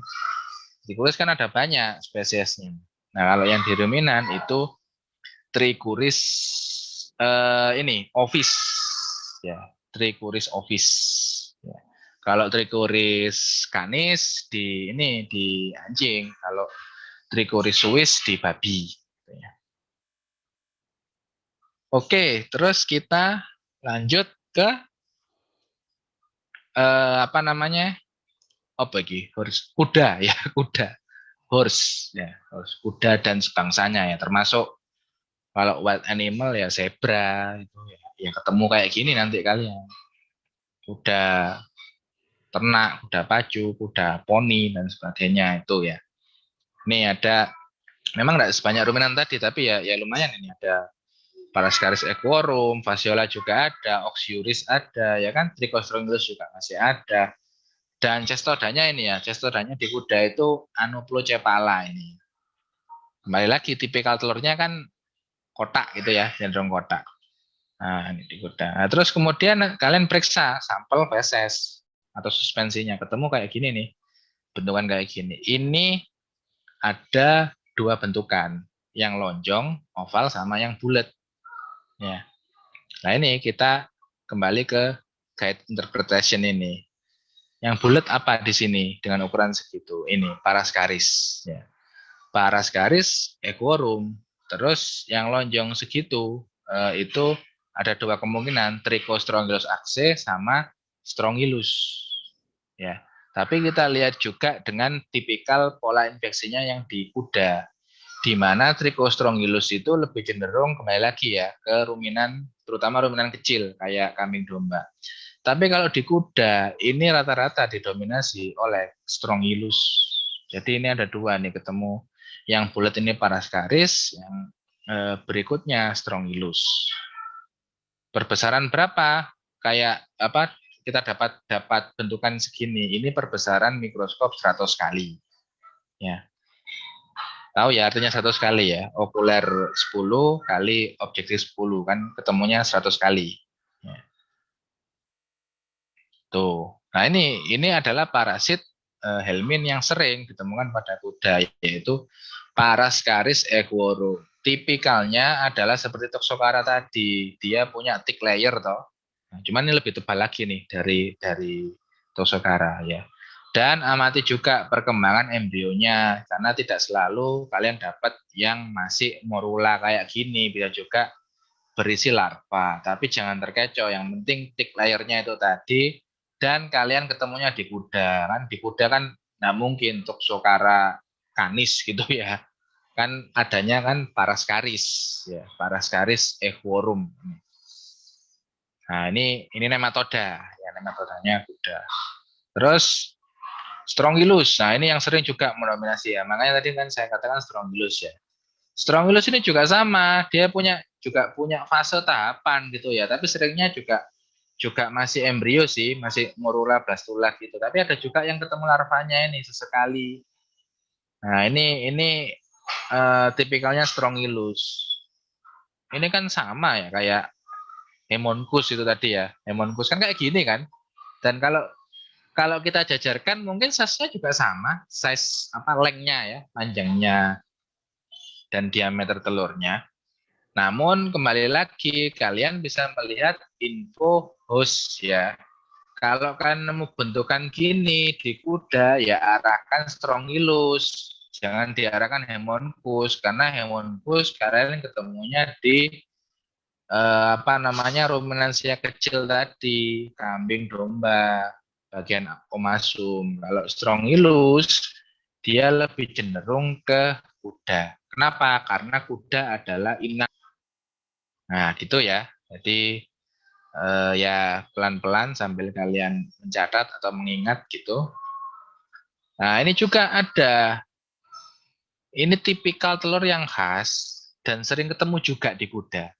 Nah, bentuk oval shape-nya sama dengan Strongylus. Mungkin lebih besar dikit gitu ya, kalau keseluruhan diameter.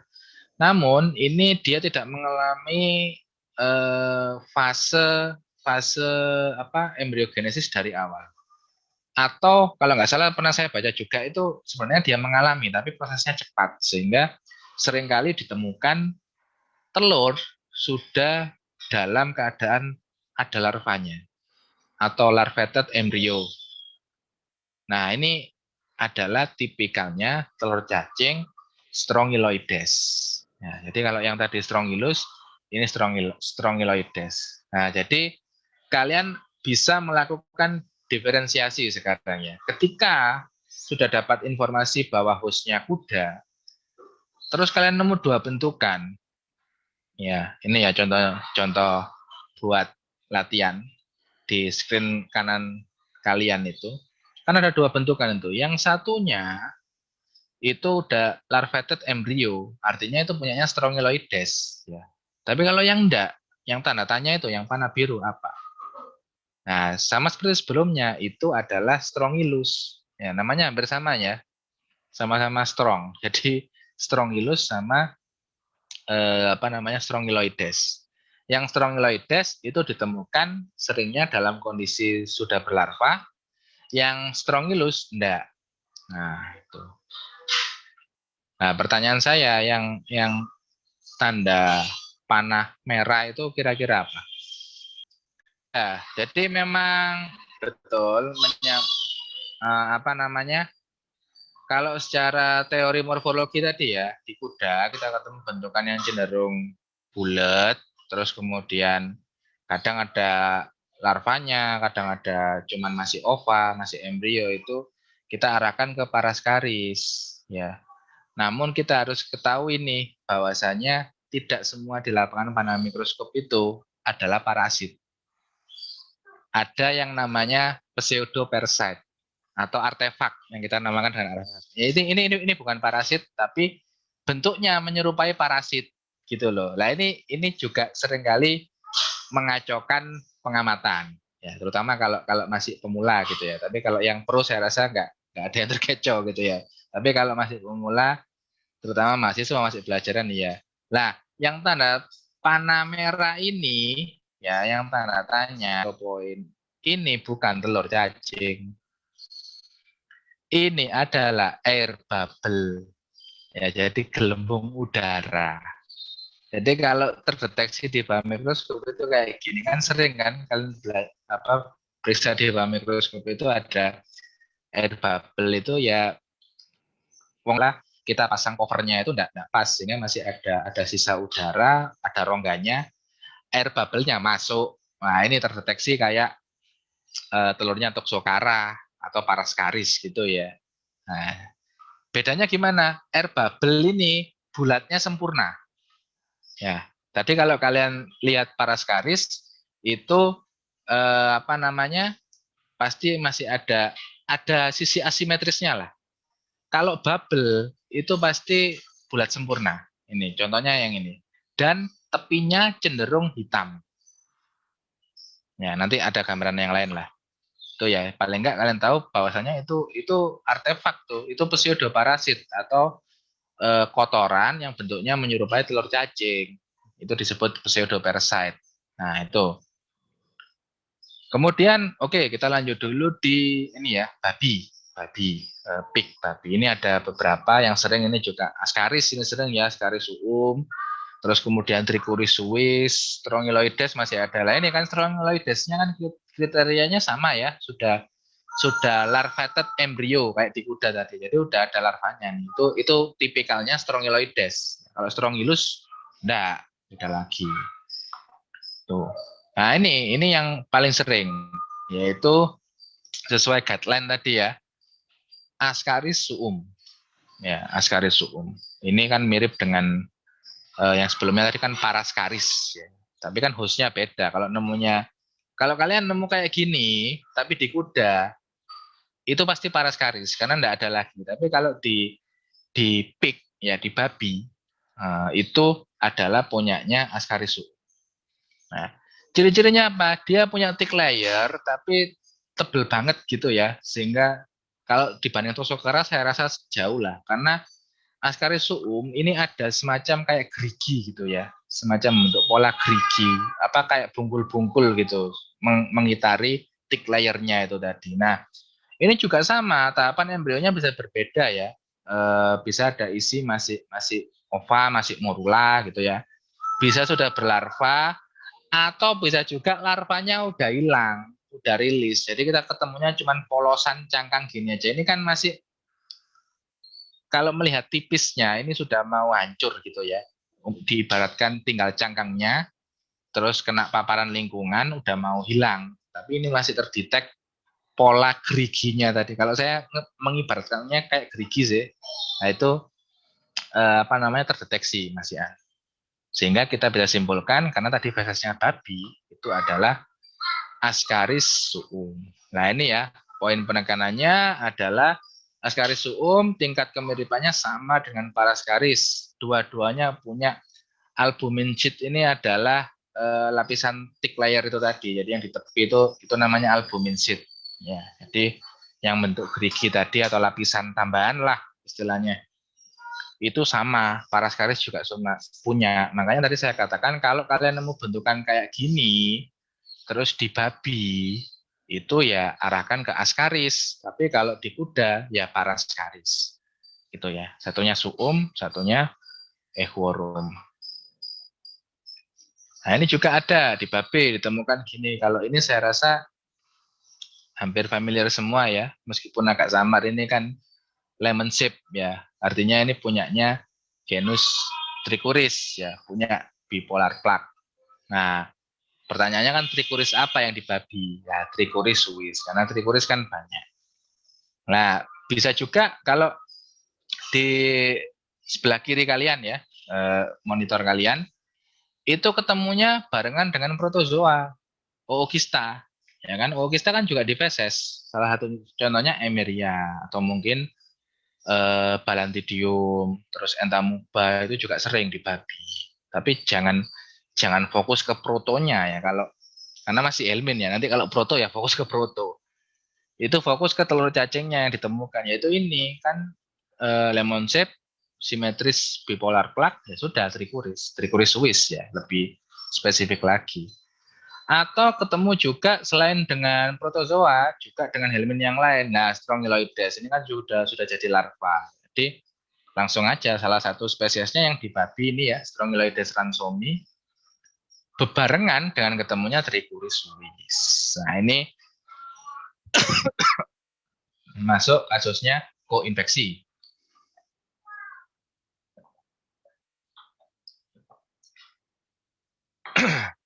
Nah, demikian juga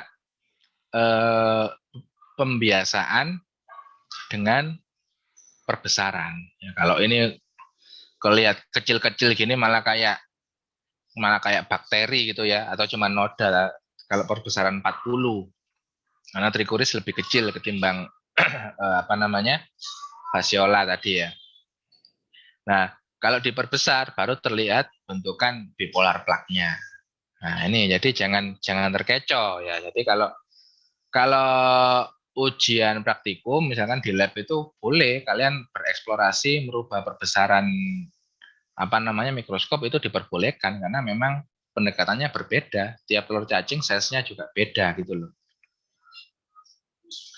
Nah, kemudian ada fase juga Trichuris. Jadi nggak selamanya kalian ketemu kondisi berembrio gitu ya. Kadang udah berlarva. Tapi saya rasa ini tidak terlalu menjadi masalah karena Trichuris kan bentuknya khas ya. Bentukannya unik, lemon shape dengan bipolar plaque ini. Nah, ini juga ini menarik juga ini preparat ini ya. Jadi kita akan ketemu yang panah merah jelas Trichuris. Ya. Terus ada yang kotak merah itu kan lebih kecil, bulat-bulat. Lah ini tipikal protozoa ya. Ookistanya protozoa. Salah satunya Emeria tadi, atau bisa juga Isospora ya, karena kita nggak tahu ini masih satu sporokista gitu loh, kan bisa berkembang lagi. Nah, yang menarik yang lingkaran merah di bawah itu. Nah, ini apa pertanyaannya kan? Kan bulat seperti itu ya. Nah, ini kan bulatnya cenderung sempurna juga. Lah, ini apa namanya, sebetulnya juga masih masuk kistanya protozoa, ya, tapi yang oke, ini ya tadi ya. Coba kita agak percepat saja poin-poinnya kalau gitu. Jadi untuk parasit atau identifikasi telur cacing pada anjing dan kucing, ini ada beberapa yang bisa ditemukan ya. Kembali lagi ini yang umum gitu ya, yang common finding. Contohnya ankylostoma, terus ada trichuris, capillaria juga ada, strongyloides, dan yang paling bawah nih, yang paling mendominasi Toxocara dengan Dipilidium. Ya, Dipilidium ini cestoda, ya, atau cacing pita. Tapi kalau Toxocara kan hematoda. Nah, ini seringkali kita temukan ketika tadi kan sama pertanyaannya dengan di babi atau di ruminan. Kalau ketemu trichuris ya karena kita sudah tahu info hostnya gitu ya. Ya sudah itu trichuris apa? Ya trichuris kalau di dapatnya kucing ya kita bisa arahkan ke trichuris vulpis atau kalau di anjing trichuris canis. Jadi seperti itu. Kalau saya rasa identifikasi di trichuris nggak ada masalah ya. Cuman yang jadi masalah adalah ketika ketemu dua bentukan yang berbeda, yaitu dengan kapilaria, ya kan? Nah, kapilaria itu tingkat kemiripannya sama dengan trichuris. Meskipun kalau kita telah lebih lebih lanjut itu beda sih, ada pembedanya. Tapi yang bisa diterapkan itu yang pertama adalah terkait posisi bipolar plaque. Ya, trichuris have symmetrical bipolar plaque. Ya, dan kapilaria asymmetrical bipolar plaque. Jadi polar plaque-nya trichuris ini pasti simetris, pasti tegak lurus. Ya, ini kalau kalian lihat bentuknya kan nggak ada nekuknya gitu ya, nggak ada mencengnya. Tapi kalau kapilaria itu pasti salah satunya asimetris ya. Contohnya ini ya, di kutub selatan sama utaranya kan beda, geser. Jadi kalau ditarik garis lurus gitu ya miring, nggak bisa lurus. Nah ini tipikalnya kapilaria, meskipun sama-sama bentukannya hampir mirip, gitu ya, hampir mirip. Tapi kalau kita tinjau dari segi ukuran sebenarnya juga beda, ya, lebih lebih panjang dan lebih besar trichuris. Nah, nanti di anjing dan kucing, ya di fesesnya kalian akan menemukan situasi seperti ini juga. Kalau ini kan jelas trichuris ya, karena bipolar plaque, terus simetris, tegak lurus, ya kan? Tapi ini ada bentukan yang oval shape juga dan berisi embrio juga, hampir mirip kayak kalau di ruminan kayak kayak apa namanya Hemonkus. Kalau di babi mirip kayak Strongylus atau di kuda gitu ya, Strongylus juga. Nah, cuman ini masalahnya hostnya beda di anjing dan kucing. Lah apa ini? Lah telur yang oval ini, yang satunya ini juga masih nematoda. Ini punyanya Ankylostoma. Ya, jadi ini telurnya Ankylostoma ini yang lonjong itu. Ya, jadi apa namanya? Sering sekali ditemukan di pemeriksaan feses anjing dan kucing. Dan fasenya juga sama. Kadang juga kita ketemu sudah berisi embrio. Kadangkala mengacaukan dengan strongyloides gitu ya. Karena strongyloides sudah embrionya pasti berlarva. Kalau ankylostoma kan ada fasenya. Nah ini bisa kita cari info yang lain, yaitu terkait hostnya dan juga kita lihat seluruh lapangan pandang itu yang mendominasi yang mana. Apakah kan enggak mungkin kalau ada 100 telur cacing semuanya berlarva bersamaan kan ya kalau memang gitu ya kita curiganya strongyloides tapi kalau satunya beda-beda kayak di screen yang sebelah kiri ini dan hostnya anjing atau kucing itu pasti ankylostoma ya gitu ya jadi host itu juga berpengaruh terhadap proses identifikasi telur cacingnya itu nah ini kuncinya jadi nah, sudah ya. Jadi sudah saya jelaskan. Jadi intinya tetap kalian cari observasi informasi yang lain seperti host itu akan sangat membantu karena kalau dijajarkan ya mirip misalkan dengan hemonkus gitu ya. Tapi kan pertanyaannya masuk hemonkus di anjing sama kucing kan udah beda host. Ya gitu ya kan. Kalau di ruminan nemu kayak gini kalian jawab hemonkus tepat. Tapi kalau di anjing atau hostnya kucing yaitu genus Ankylostoma. Nah, ini juga sama, sering di anjing dan kucing. Ini perbesaran yang lebih kecil gitu ya, lensa mikroskopnya ternyata terlihat banyak. Dan kalau di zoom, di perbesaran ini 100, ini 400, itu akan ketemu bentukan bulat dan punya thick layer. Di mana seperti yang saya jelaskan di awal tadi, kalau di anjing kucing pasti ketemu toxocara. Ya, tapi toxocaranya kan bukan Phytolorum. Meskipun bentuk dan ukuran telurnya sama dengan yang di ruminan tadi, tapi ini adalah Toxocara cati atau canis gitu ya. Nah ini udah enak kalau ada ukuran size lengthnya gini ya, penggaris mikronnya ini ya, kira-kira sekitar kalau scale bar Toxocara kan 50 mikron ya. Karena skalanya 0 sampai 50 itu diameternya mikron gitu ya. Ini yang udah keluar larvanya. Dan ini juga paling khas karena enggak ada yang menyamai bentukan atau morfologi telur cacing seperti ini kecuali artefak ya. Nah ini kalau kalian lihat di layar kanan kalian itu ada yang hitam bulat-bulat sudah banyak, itu air bubble ya, gelembung udara. Kenapa? Kenapa kok bukan toxocara? Lah ini kalian perhatikan tepinya kan simetris sekali nih. Terus didominasi warna hitam. Nah, ini air bubble. Kalau toxocara tadi kan enggak. Kalian perhatikan kan, nah kan kayak gini. Cenderung ada isinya. Kalau air bubble tengahnya pasti kosong. Nah ini. Nah terus yang gede di tengah ini apa? Ini adalah telurnya cacing pita yang di anjing sama kucing, yaitu Dipilidium caninum. Karena tipe morfologi telurnya dia disebut sebagai egg pocket ya. Jadi satu paket sehingga satu telur Dipilidium ini isinya bisa sekitar 30 sampai 50-an ya embrio atau individu baru. Jadi bulat-bulat yang di dalam itu ada jumlahnya gitu ya, dan itu nanti yang rilis jadi individu baru. Sehingga dari 30-an telur kecil-kecil itu ngumpul jadi satu, makanya satu paket ya. Jadi disebut egg pocket shape ini. Nah ini tipikalnya Dipilidium ya, Dipilidium caninum. Ini eh, enggak ada yang menyamai kayak gini kalau nggak artefak gitu ya. Artinya kalau kalian nemu bentukan kayak gini, terus hostnya di dog atau cat, ya sudah, kemungkinan besar ya 99,99% itu Dipilidium. Tuh. Atau juga kita akan ketemu dengan case koinfeksi. Nah ini lagi-lagi kembali ya buat latihan kalian. Panah merah trikuris, ya. Panah biru kembali lagi ya hostnya dog and cat. Berarti ini bentukan kayak gini punyanya ankylostoma. Ya. Panah hijau air bubble, gelembung udara.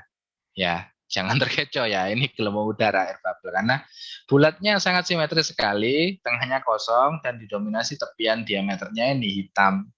Ini gelembung-gelembung udara dari pemeriksaan atau perlakuan pembuatan preparat kalian. Nah, ini juga sama ya. Biru ankylostoma, red arrow, toxocara, hijau protozoa, ookista ya. Ini kalau di anjing dan kucing dominan isospora. Nah, ini kan dua sporokista ada yang terlihat di situ. Ini juga sama, trikuris saya rasa tidak ada masalah ya, bentuknya jelas sekali. Panah merah itu, panah hijau, panah biru, ankylostoma. Yang sisi screen kiri, panah hijau itu bukan ini ya, bukan isospora kayak yang slide sebelumnya ini kan itu kayak punya dua sporokista gitu ya.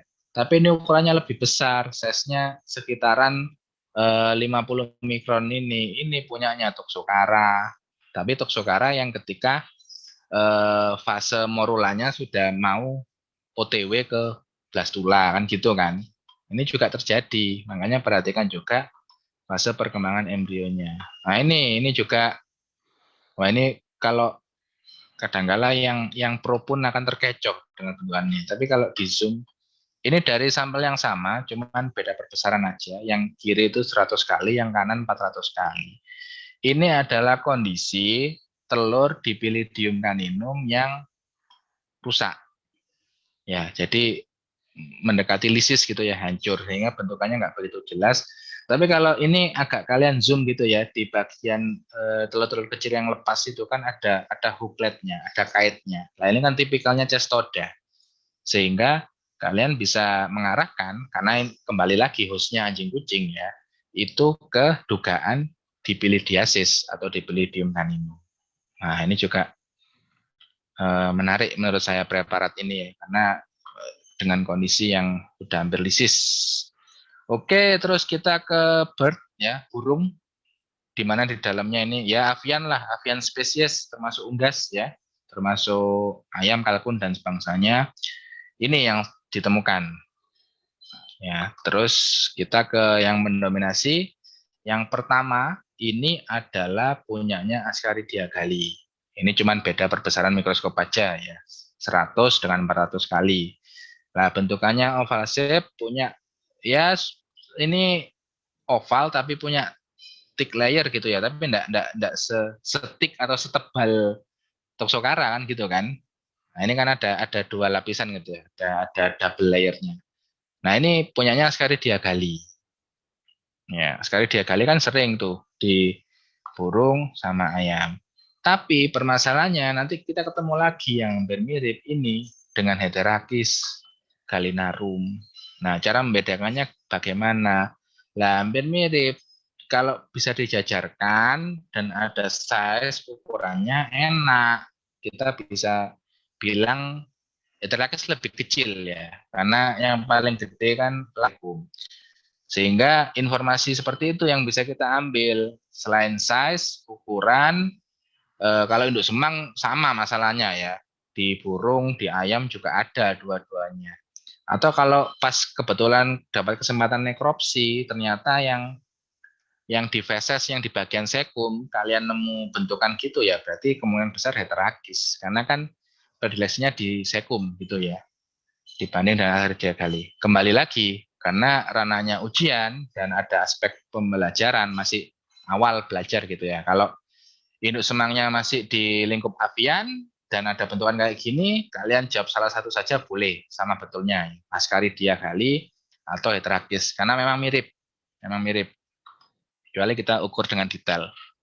Lah ada juga yang bentuk punya bipolar plak ini ya. Bentuknya juga lonjong kayak trikuris tapi bukan trikuris. Kenapa? Karena di ini enggak ada di burung enggak ada trikuris, adanya kapilaria. Nah, ini kan kalau kita perhatikan kan bipolar plaknya kan asimetris. Ya toh. Nah, ini kayak yang screen sebelah kiri itu yang kemarin ya, kenapa kok bisa ditemukan tanpa pewarnaan itu hijau gitu ya, hijau itu memang ya sudah ada jawaban yang betul, ada pengaruh dari biliverdin itu ya, bagian empedunya dari avian itu seringkali ikut rilis, kadang nggak perlu patologis, normal pun kadang juga juga seperti itu gitu loh. Jadi nanti jangan kaget kalau tiba-tiba dapat hijau itu masih kapilaria, bukan bukan bukan spesies yang lain atau cacing yang lain. Nah ini kemudian adalah cestodanya burung. Ini punya eksakan embrio itu ya, di tengah ada hooknya, ada kaitnya, itu tipikalnya cestoda.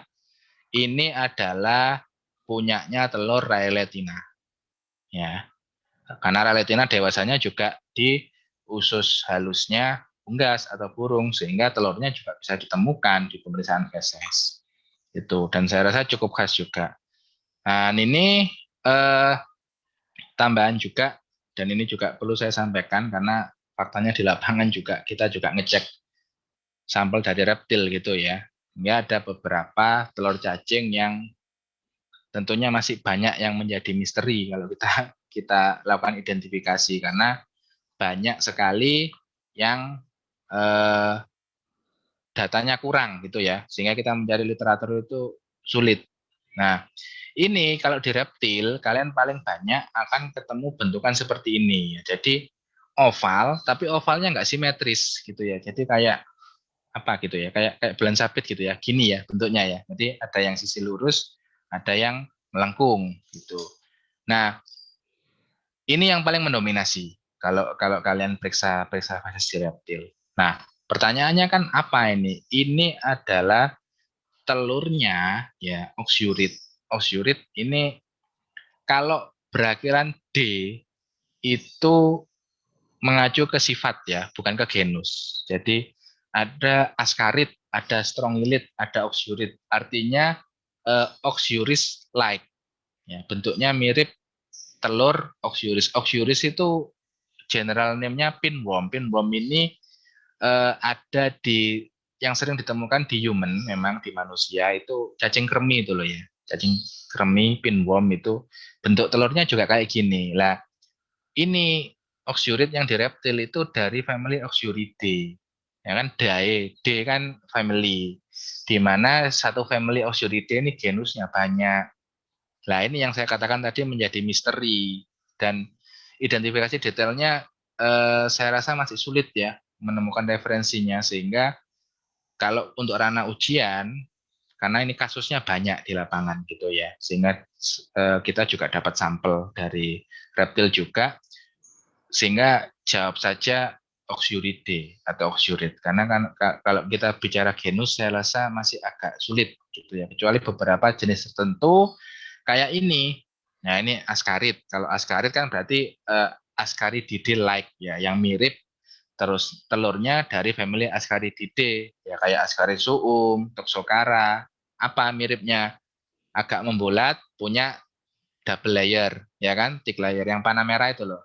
Nah, ini kalau di reptil ada yang bisa teridentifikasi dari genus Angusticaecum. Ya, ini sesuai yang di guideline tadi ya sama ukurannya. Dan lihat dulu reptilnya apa. Ternyata Angusticaecum ini ada inang yang peka itu dari jenis kura. Ya, kura ya kayaknya semua kura bisa deh karena kura kan ada yang air, ada yang darat ya. Ada yang air, ada yang darat. Lah ini yang menjadi apa? Informasi lanjutan ketika mengidentifikasi telur cacing yang nemu bentukan kayak gini. Nah, terus kemudian ini ada lagi apa namanya? Ya askarid lagi ya, Ascarididae like itu ada genus apa namanya? Opid ascaris ya. Ini yang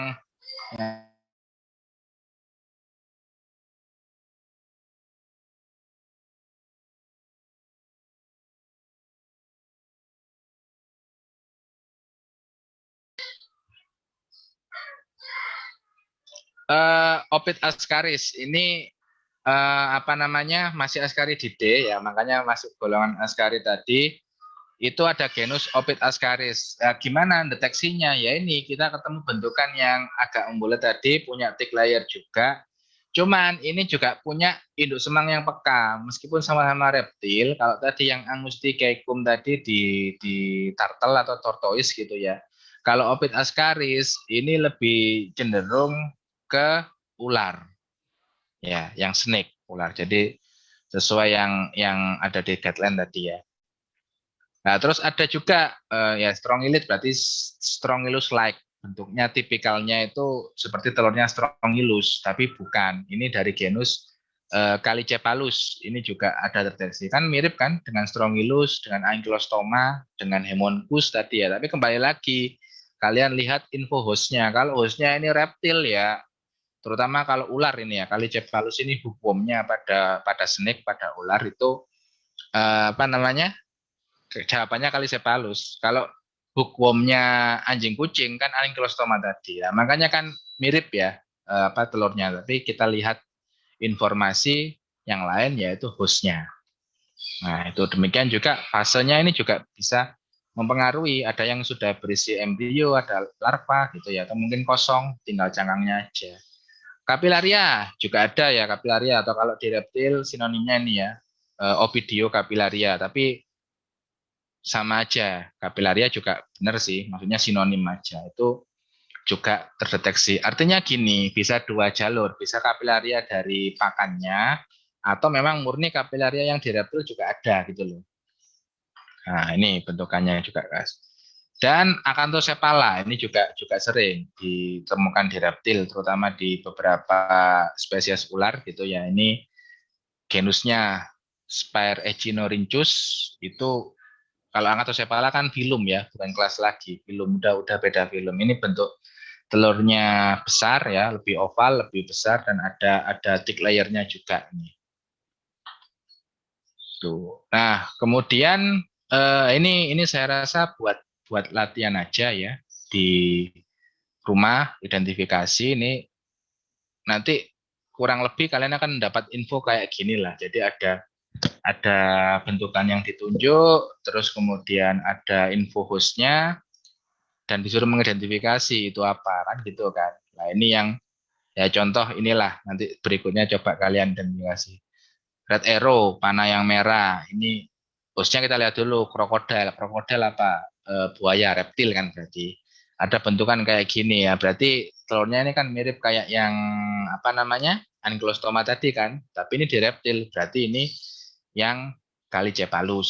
Ya kan gitu. Terus kemudian yang panah biru. Ini kok ada isi embrionya terus lonjong. Nah ini mengacaukan juga. Ini tipikalnya besar gini dan berderet. Ini telurnya mite, ya tungau yang di alam. Terus yang green arrow ini panjang juga, ada sabutnya. Ini bukan larva cacing, tapi sabutnya tumbuhan yang ikut termakan sama si buayanya ini tadi. Karena kan buaya kan karnivor, bukan makan tumbuhan. Nah gitu. Jadi analisanya nanti akan lebih mendalam lagi.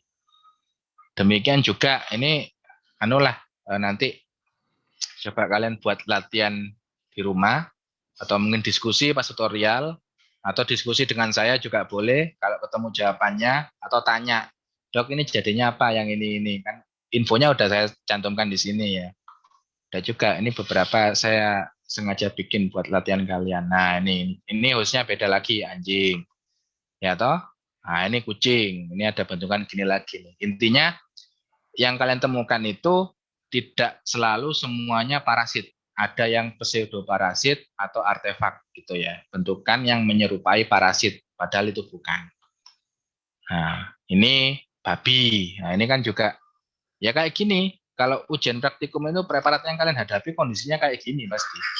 Jarang ada yang tiba-tiba nemu ininya tok, telurnya tok, terus yang backgroundnya apa namanya bersih gitu, enggak ya, pasti ada artefak yang ikut karena kita sampelnya fresh, kita sampelnya dari alam gitu ya, ambil barusan fresh terus diberi ya perlakuan paling tambahan larutan fisiologis gitu aja sehingga ketemunya gini. Atau ini reptil lagi nih ya, snake ular itu apa yang bentukannya gini, panah hijau, panah merah, panah biru.